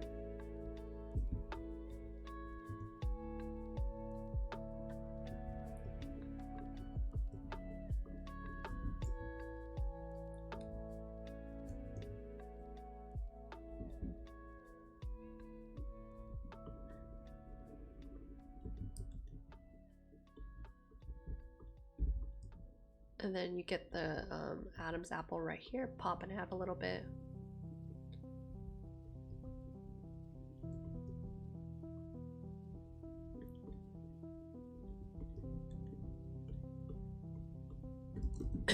Once you get down to right here, these two neck muscles kind of blend together, so you don't see them as much.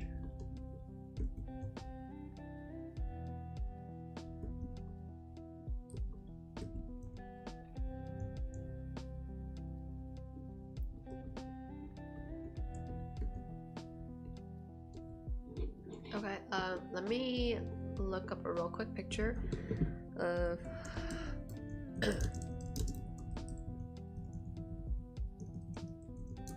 a thick ass man with his neck turning.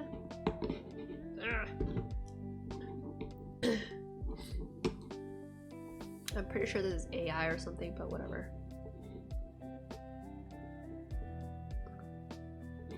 And you'll see how we don't see the neck muscle anymore, right? Flip.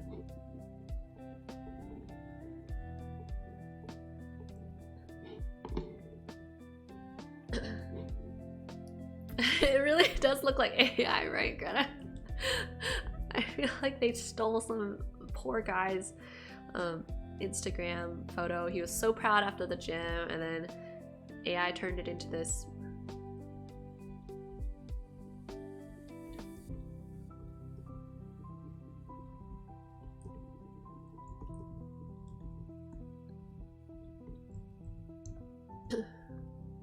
So we're gonna extend that neck shadow right here just a tad bit.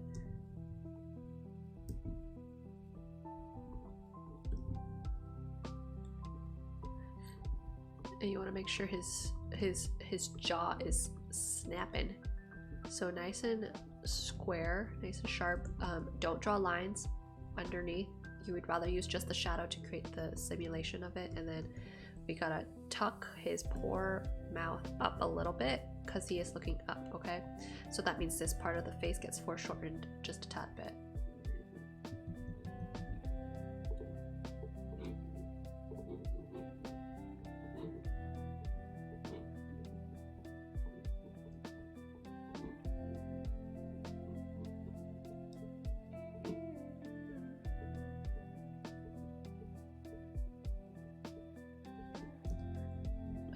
We foreshorten that.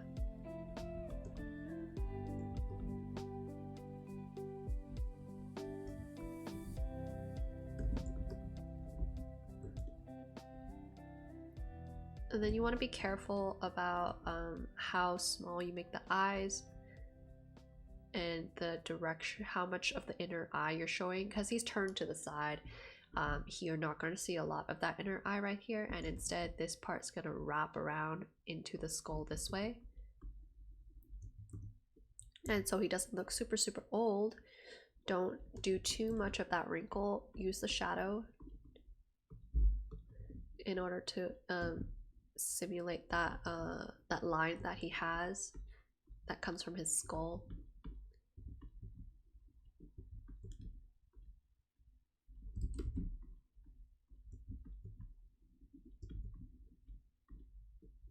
Okay, see how that's a little bit more natural looking?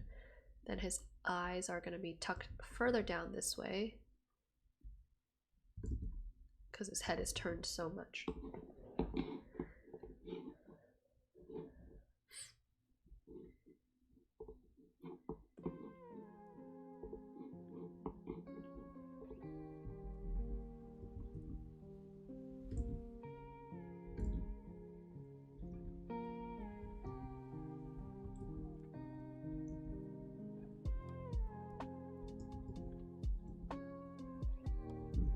I would just be careful with how you do the lips right here, because I'm not sure how much his face is turned, but I can imagine that if he's turned enough to see the lips right here, then you don't see much of his eye.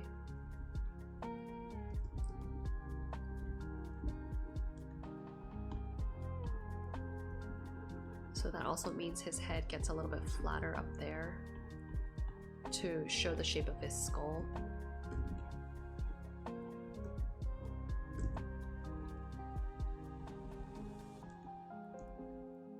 Just real quick, let's look up some Toji hair.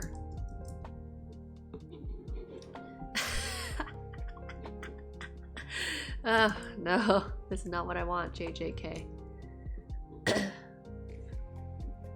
Okay, Toji hair. His hair is pretty it's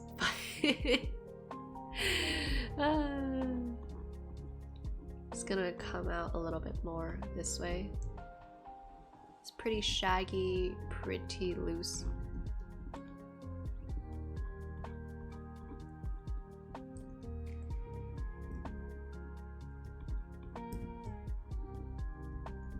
You would even do more strands for his hair.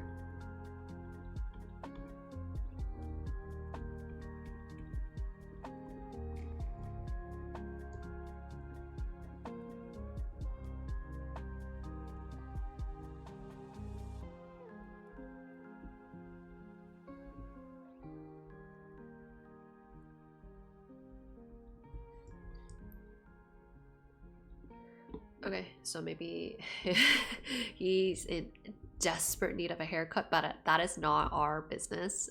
He is running around doing his own thing.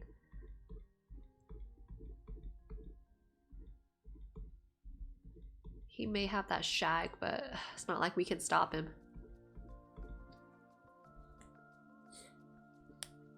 It's canon. The hair is its own character. We can't kill it off. Okay, so I just did some slight adjustments to the face. I would do just a little bit more because do you see how his top half of his face is leaning a lot more forward than the bottom half? I don't think that's the stylistic choice that you want. You want more of like the anime vibe, right? So then we have to push it back a little bit.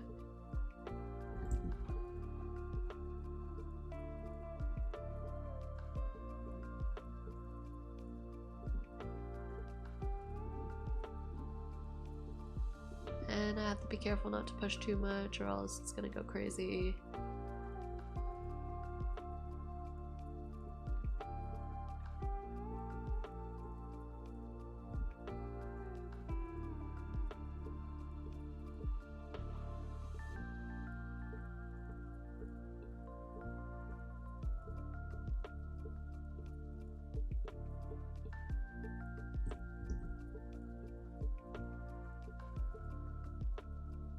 We're gonna push his ear forward a tad bit, because if you remember from my reel, you want to make sure the spacing between the eye and the ears just about one eye apart, not too much. If you do too much, it gets into a slight uncanny valley. Slightly closer. Okay, more classic proportions. Obviously there's people with not classic proportions.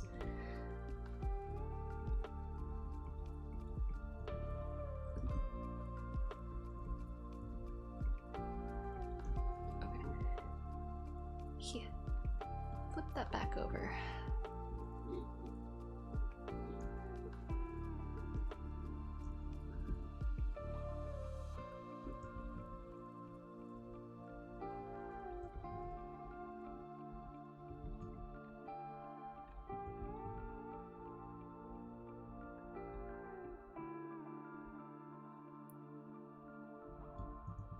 And honestly, I think if you're at this angle, you might even see a little bit of the other nostril. So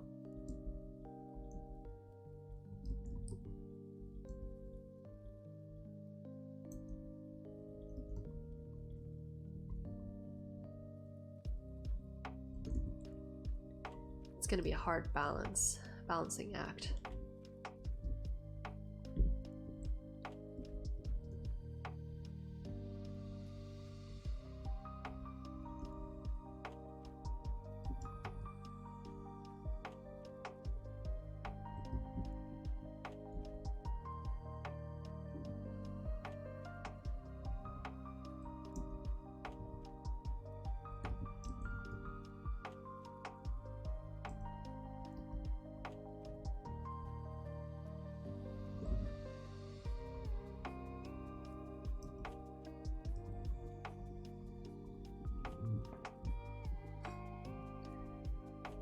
Okay, let's finish up these juicy muscles. When you are rendering this part, you want to be careful not to do the line straight through the middle. Instead, use that shadow between the two to create that contrast.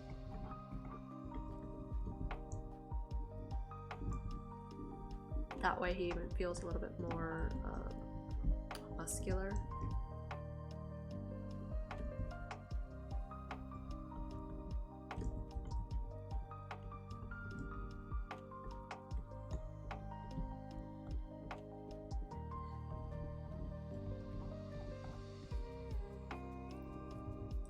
And again, abs right here, we're gonna outline the bottom of the abs and then have it fade upwards.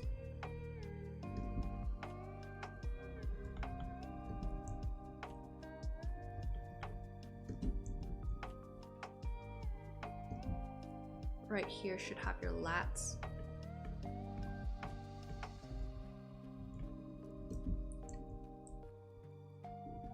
Lats right there.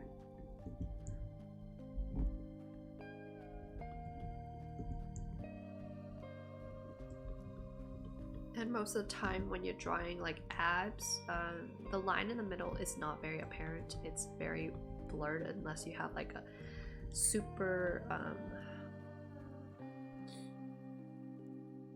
dried out water weight. So you basically cut out all the water. So that's how those bodybuilders look like that. They basically starve their body of any water moisture before the competition. That's why all their abs pop out a lot.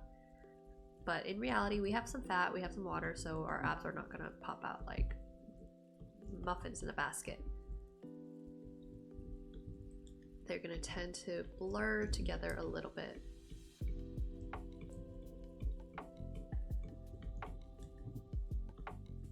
So you can even combine some shadows like this. Hold a sec, I got a call.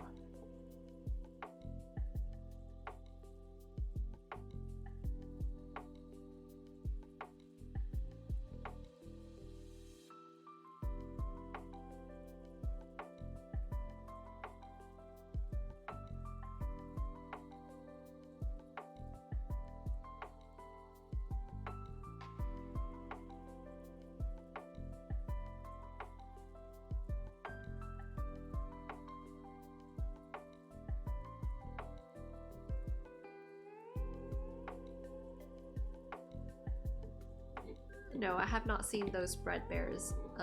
Greta, what bread bears? Like these ones? Yeah. So real people don't have these poppin' abs. Hate to say it.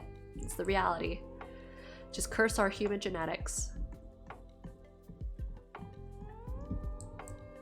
Okay, get that. Oh, that spicy peck popping out right on top. If we were Sakimi-chan, we would add some extra juicy details, but we ain't.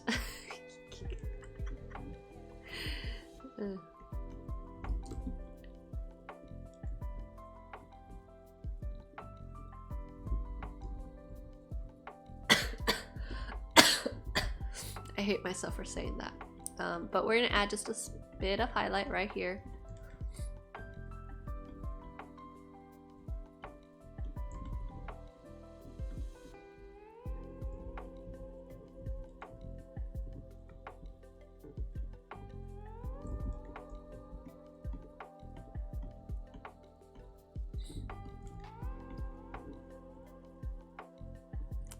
I'm basically trying to use a texture brush so it doesn't feel super smooth, and we have a little bit of variety.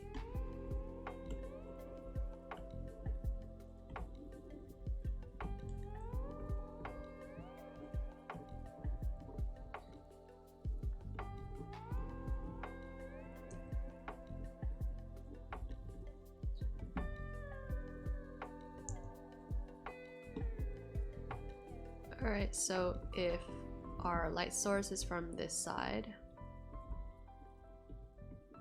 you're gonna see more of the abs rather than the lats right here, actually, Greta. You can put the lats in a little bit of shadow, just carve out the highlights for some quick muscles. Ooh, spicy right here.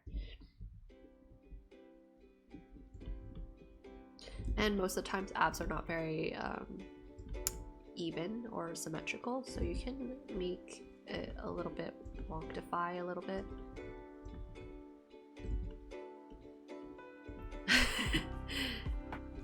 And you want these to really pop, Greta, you're gonna have to add some highlights to the top of those babies. So for muscles, important thing is we have a highlight next to a shadow, or they don't pop out as much. Where's the highlight? Okay, so right here, bam, we throw in a highlight. Make that ab pulp. Bounce, bounce, bounce.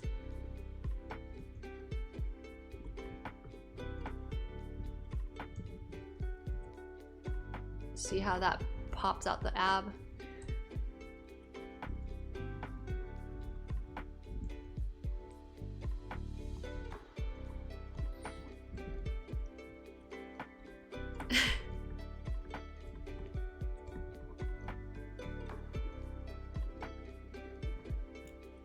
Now I know right here that the deltoid does separate into two, so shoop.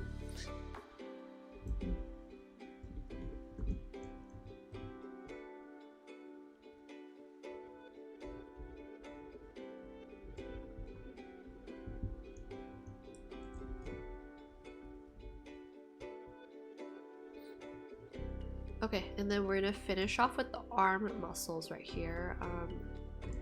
Right here, we do have that nice bicep. And the triceps back here. When it comes to like separating these subtle muscles right here, don't go high contrast because those muscles are very tightly knit next to each other, so they should still somewhat connect. If you go too much with the shadows on the contrast, it does look like it's two separate things, like these bread muscles, the bread bears. And they're not baskets of bread, they're muscle are connected to each other.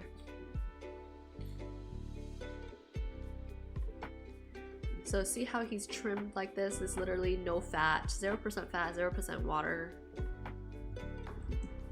It's pretty rough on the body, not gonna lie.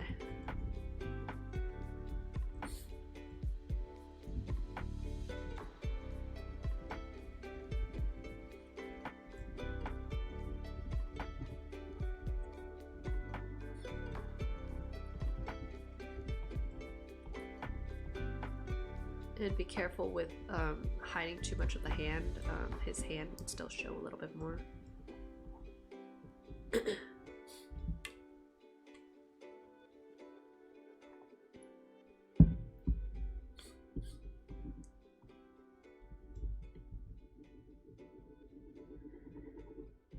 So I would suggest you put all the muscles in shadow first and then come back in and do the highlights.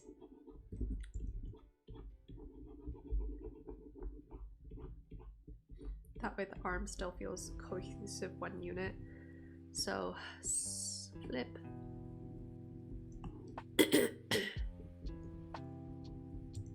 This top muscle right here.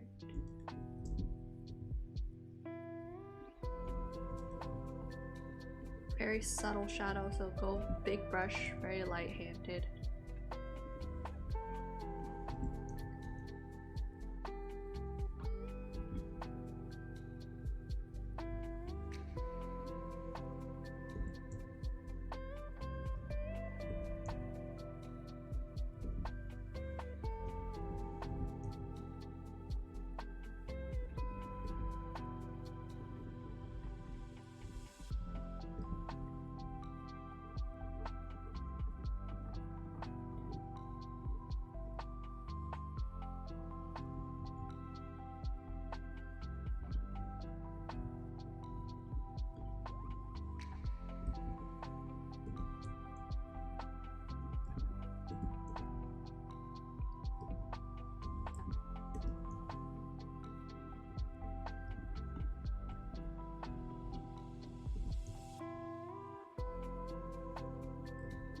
some of that shade over here.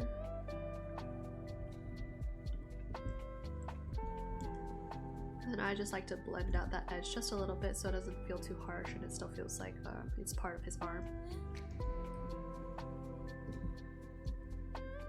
And we add another shadow because this is technically a cylinder shape for his arm.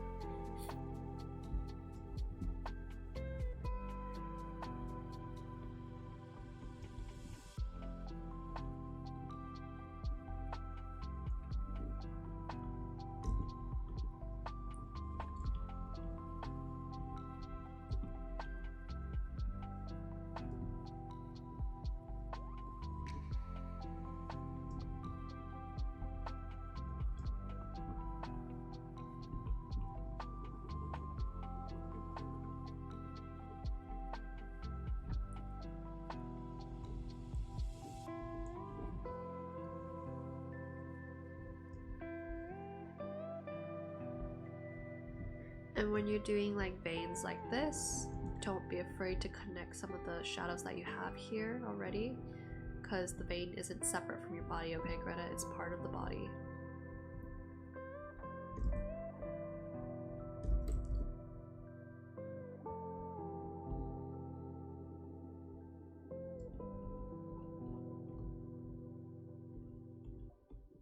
And don't do too much outlining on the veins, just give the simulation of a vein using the shadows. See that?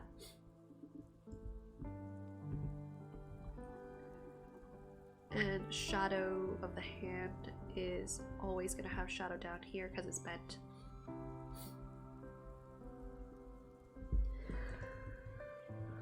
Alright, let's talk about shadow of the snake thing and then his clothes, and then we'll finish off with some final details on the background, how to move forward from there.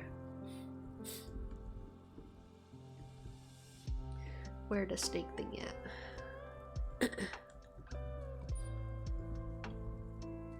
The snake thing is a round object, so we're gonna have to treat this as such.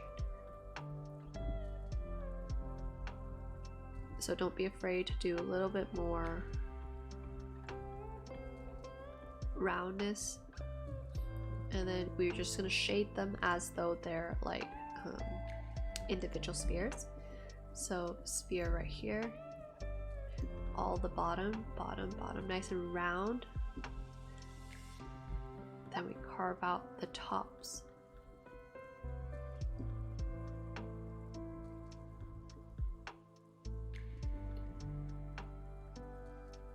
So worm, if he's underneath the arm, obviously he's gonna get a little bit more shadow.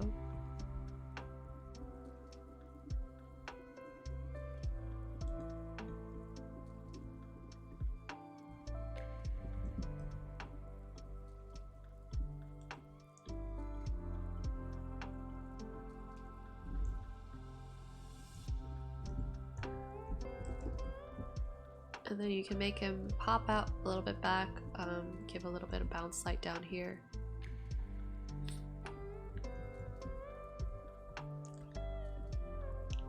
And then to make it feel a little bit lumpier,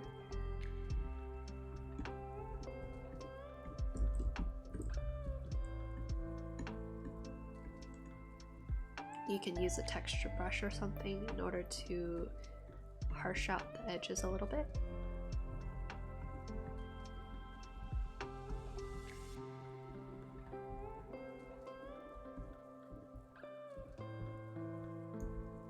And make the shape a little bit more irregular, but the general shape is a round lump.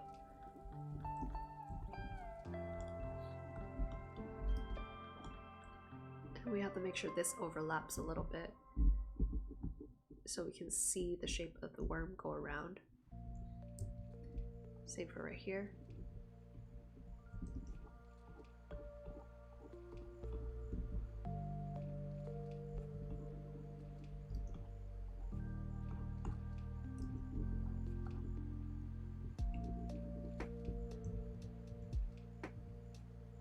Okay, some weird lump right there. You can then throw in just a tad bit of shadow, maybe cool it down a little bit because the lighting is so cool.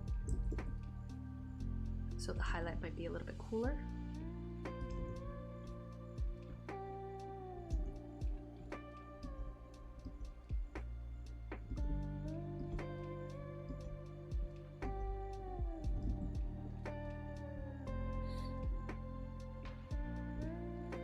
for his pants, the shadow, you have to remember that if you have these folds right here, they have to respond in a similar way. Okay, so right here, if there's a big fold right here, then it's probably going to be in shadow because it's ducked inside. Big shadow underneath this whole flat part of the bottom part of the pants because it's billowing out. You might even have a little bit more shadow like this. Go a little bit darker, and we'll separate the shadows a little bit.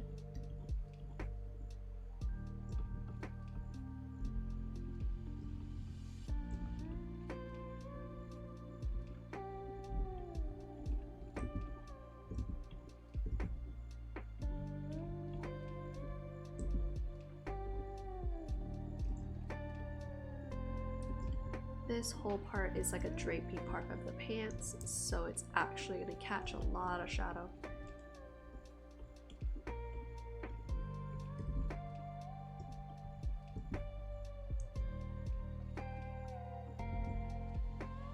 And you want to make sure the ribbon hangs down, not floating to the side too much, because there's no wind, right? This is an indoor setting.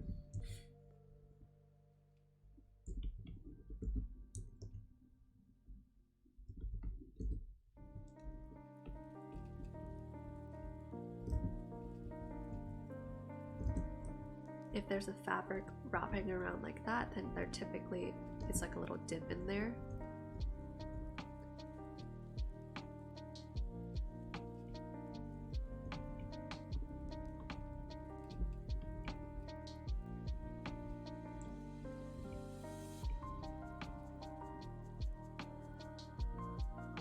And because this is a cinch pants, there's shadow underneath there.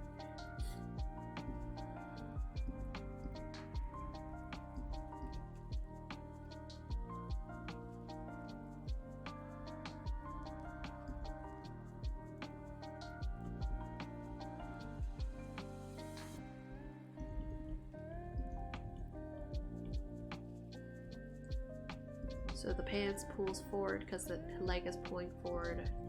His knee's right here, drapes from the knee, draping right here.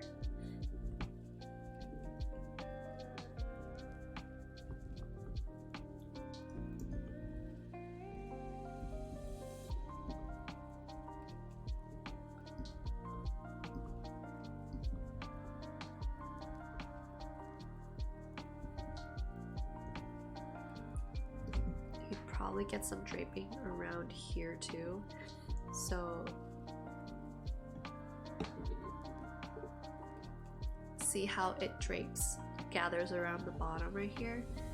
Same for right here. Both sides gonna gather a little bit.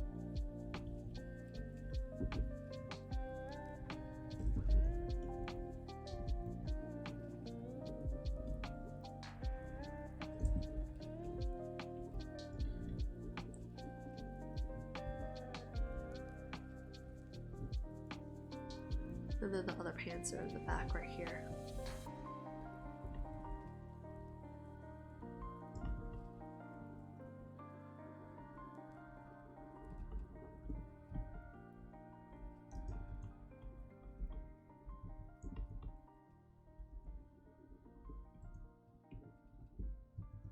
Okay, just like a general idea of the shadow, it's not like the perfect shadow for the pants.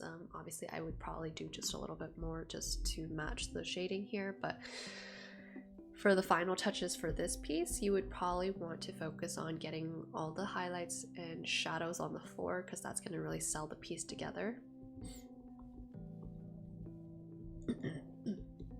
So duplicate that, flip him over.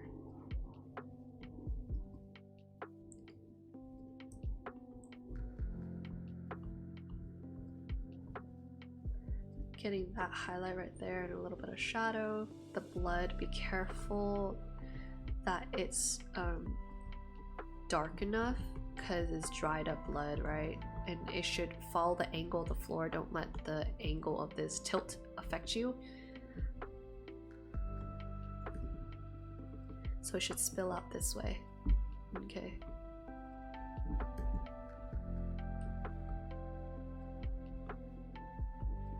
Something like that.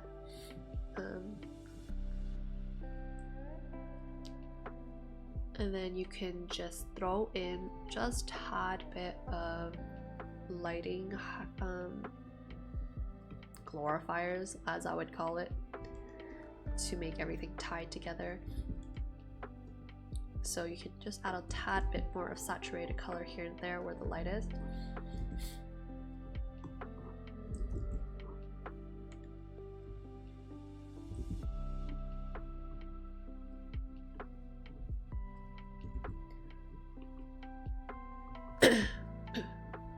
You can even do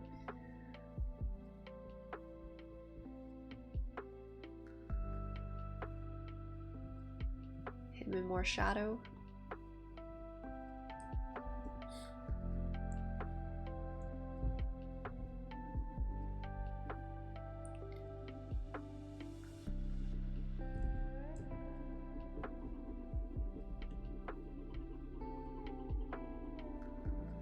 Hit that a little bit to boost the atmosphere.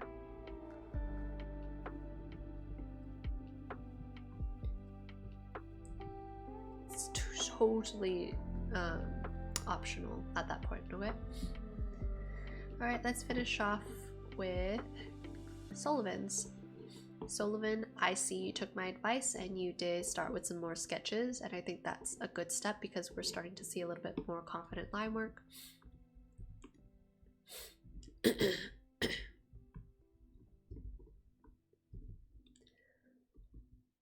I think you got the tilt of the head very well. Proportion wise, they look relatively good. Only thing I would have issue with is the flow of the hair, and it's just gonna happen like that because okay, have fun with Kino. Give him a little kiss for me. Bye bye, Greta.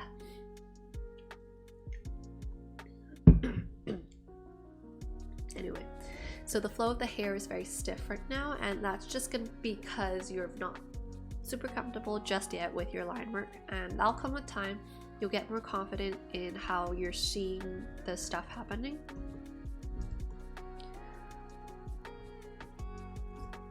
And let's separate this baby.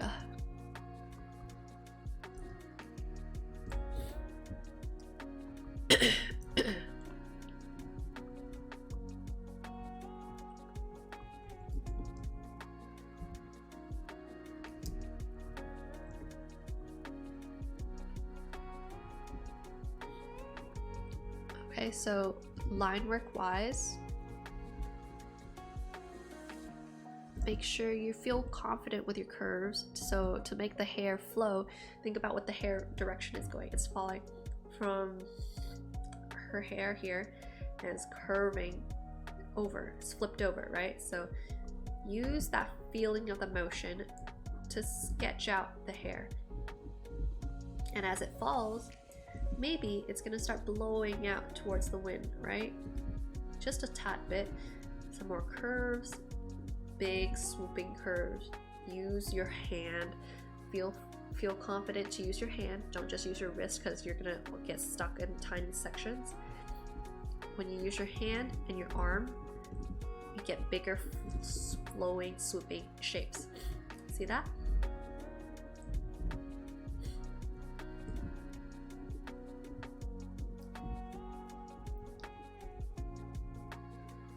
Make sure we align this side of the jaw with this angle of the face right here, okay?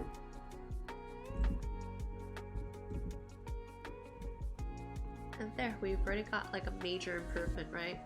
So, before, after.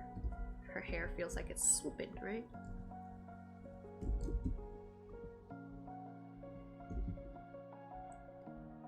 And if you can imagine, the hair is gonna swoop this way. And be careful with the breast, make sure it drops a little bit, because with natural breasts, gravity does affect it. So we cannot defy gravity unless you have like plastic boobs. those silicones are gonna push the breast up higher than natural breast would, and natural breast would sit lower and swoop down. Okay, tilt the back a little bit so it's balanced. Like you're basically there. Just want to emphasize that curve a little bit. Don't be afraid of your curves and lines. Right here, I feel like we could do a little bit better, so use your arm. If you mess up, just go back, Control Z. We're gonna go straight down, swoop, until you get that line that you want. See how much smoother that feels, right? Curve, swoop. Just like that to get the beautiful curve. Okay, the eyes are looking beautiful. Eyebrows though, you could make it a little bit longer. Don't be afraid, and make sure don't have it too curved, or else you lose that balance between straight and curved edges of the face. Size of the ears starts right around where the eyes start, and it's where the nose is. Very good. The nose, be careful not to just do a dot. I would just go a slight curve at least, so it feels a little bit more natural. And then you can exaggerate the eyelash this way because it's 3D, right? So the eyelashes are going to poke outwards, not just stay inside. Especially since you made her eyelashes so long on this side, right? But I think it's a good step that you're starting with these basic shapes. Identify placements of these shapes and relative to each other. That way you can make sure you always have a very good anatomical foundation for your sketches, okay? And then for this color, I think the color you chose is pretty good for a beginner. When it comes to shading using like a non-natural color like this blue, let's move this out of the way.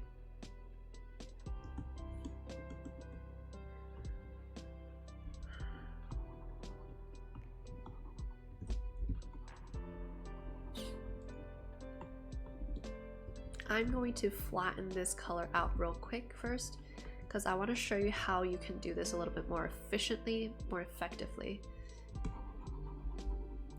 So of course you can just use your brush and try to mix the colors like that, and typically that works really well in traditional sense. But if you're doing this on digital, you're gonna need a brush that has that mixing quality, or else it's gonna end up very muddy like this.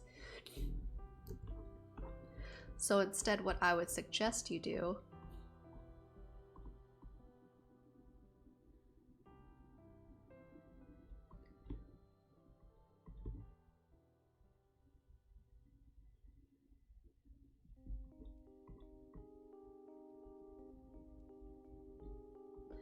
I'm just going to clean up the shadows real quick so I can show you how you can do the shadows.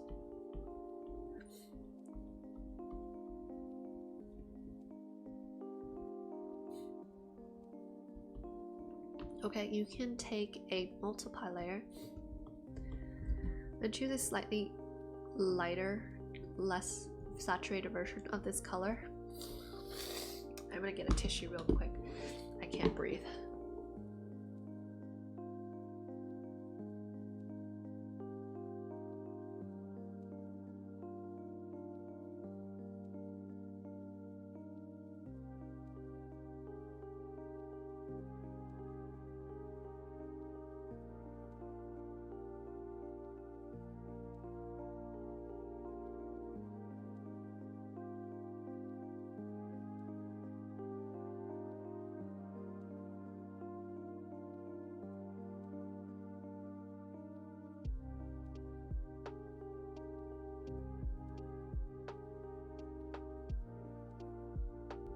Okay, I can breathe a little better.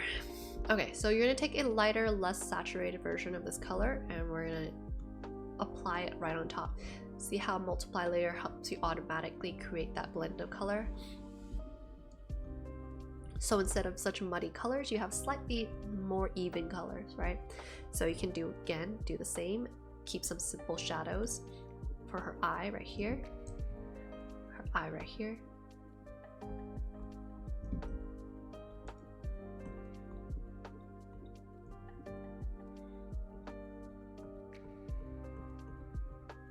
But at the same time, I would really suggest, if you are doing like her lips right here, we go a little bit warmer. See how that looks more reddish, pinkish tone now?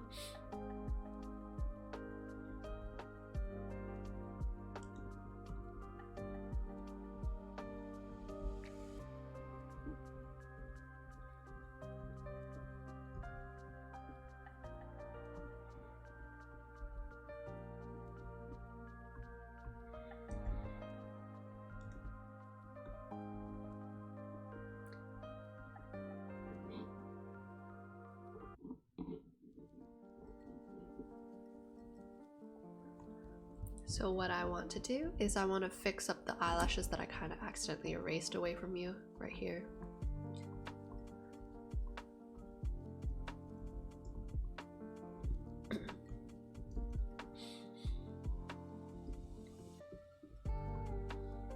I already forgot what color I chose.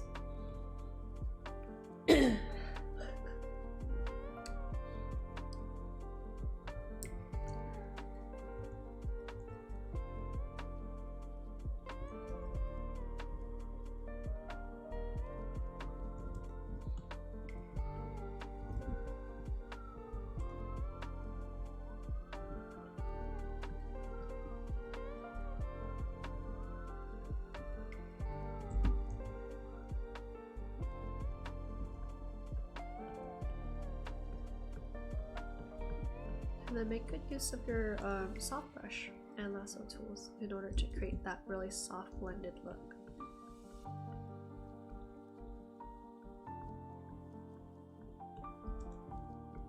And of course you can just do a little bit of hard edges right here and there.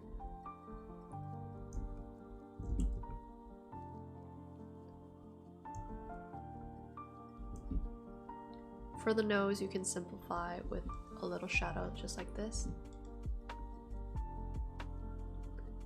Make sure her sunglasses get some of that shadow too.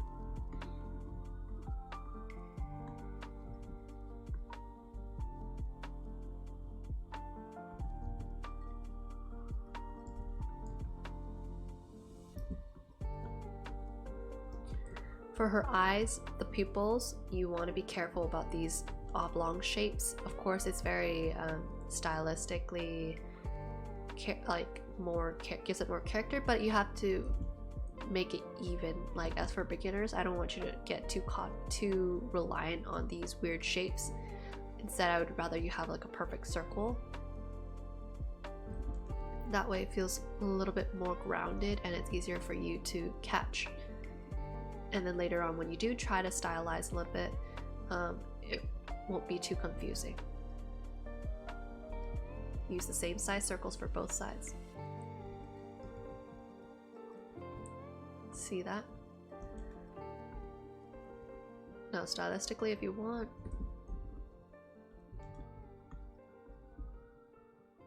you can make that middle pupil, but make sure it's right smack in the middle, okay?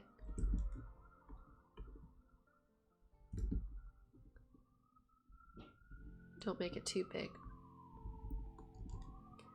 Now let's fix up the eyelashes. Again, what I say about 3D shapes, right? Eyelashes comes out a little bit.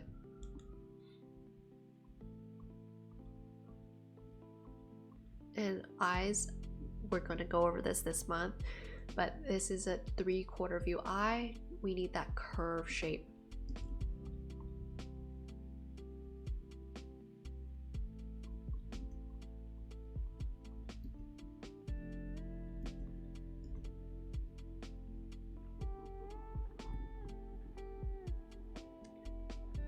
Don't have the nose too flat.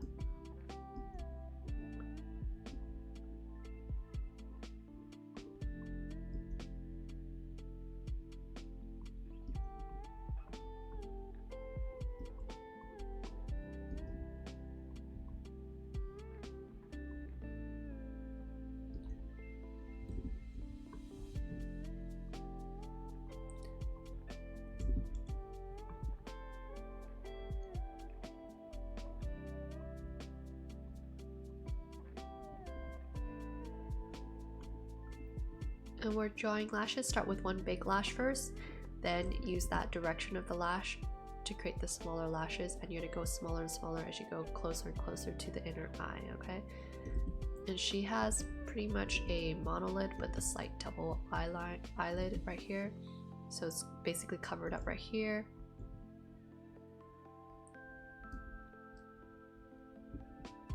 And again, be careful about that nose, okay? Have it come out a little bit.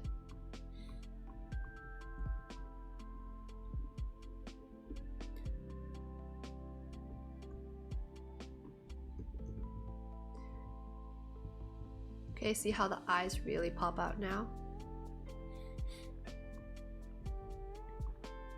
Okay, let's finish up all the shadows and then you're gonna see the difference real quick.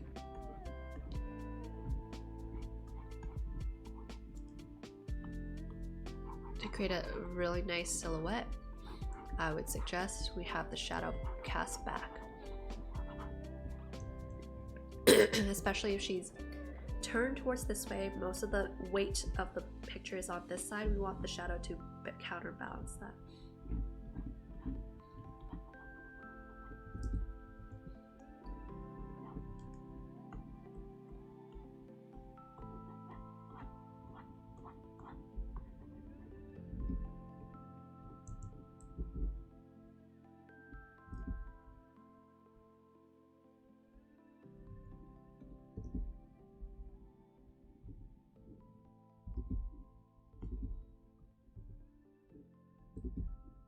And I would even warm up the shadow right here to contrast all the cool colors that we have here. So more purple shadow.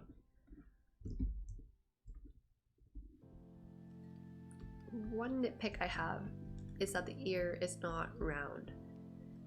The ear needs to have that round shape. Even if you have like one of those ears that don't have that extra lobe sticking out, it needs to have a curved shape, and it's lacking right here.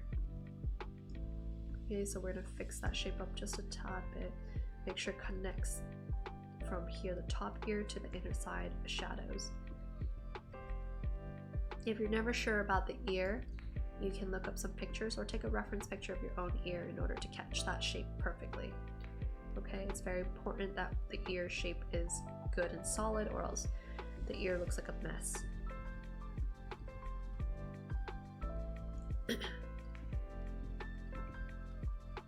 See how that grounds the picture better?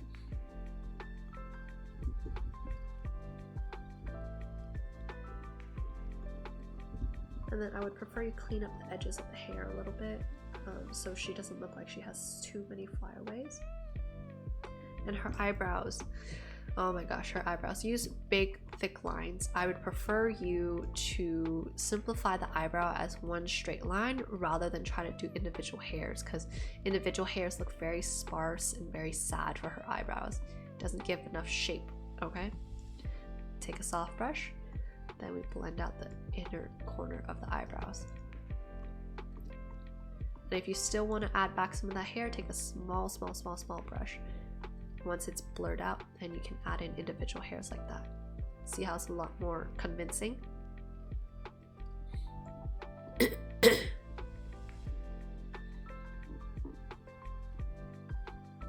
Now I don't mind like the stylistic choice of the line right here, that's fine. But the hair right here, you'll want to take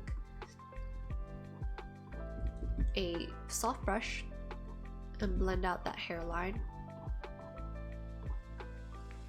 so she doesn't look like she's balding too much. Close the gap. Shouldn't have too much of the scalp showing too much, okay?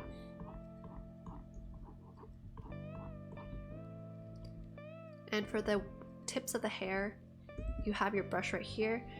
I would suggest you get a flat head brush like this with a little bit of shape dynamics in order to create wispier hair. If you don't have that, what you can do is you can take a lasso tool, draw out the edges of the hair,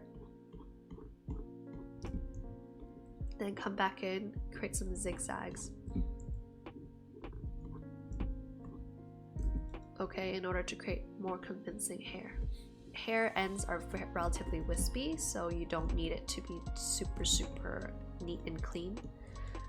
If I would rather you have it wispier than super harsh edge, or because it tends to look very fake if it's too harsh of an edge. And then you can come back in with some small, super tiny strands, different directions, so they feel like flyaways. So before, very muddy shadows, okay, and you don't have a very singular shadow, so it lacks direction. After, we fix up the eye, we give it the shadow some direction, we give the shadow a little bit more warmth. We're using the multiply tool. The lips need warmth. You can even add a little bit more color using overlay layer. I'm going to use a purple color, super desaturated purple. Actually, we can use pink to add some more color back to this character, because she's alive, right? So she should have color, not just monotone colors.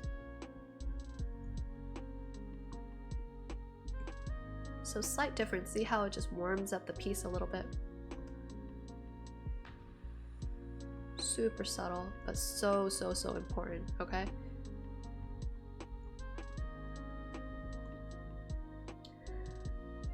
Alright, and so that's going to be it for this crit session. I know I went over a little bit. I was going to do a little bit more of my birthday piece, but I'm probably going to go drink some more water, rest my voice, and eat some dinner. Maybe if I have a little bit more time over the weekend, I will stream a little bit more and show you off my birthday piece.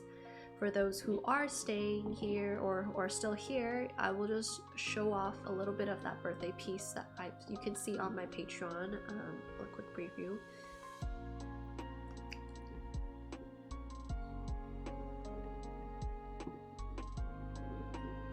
To be continued, 2 different versions. We'll work on that in a little bit. For those I critique today, I will be saving these PSD files so you can go over them yourselves later. Otherwise, if you have any more questions, feel free to leave them in the comments in the YouTube once I upload this VOD onto YouTube, because Twitch is a kind of a dummy for not keeping VODs anymore. Okay?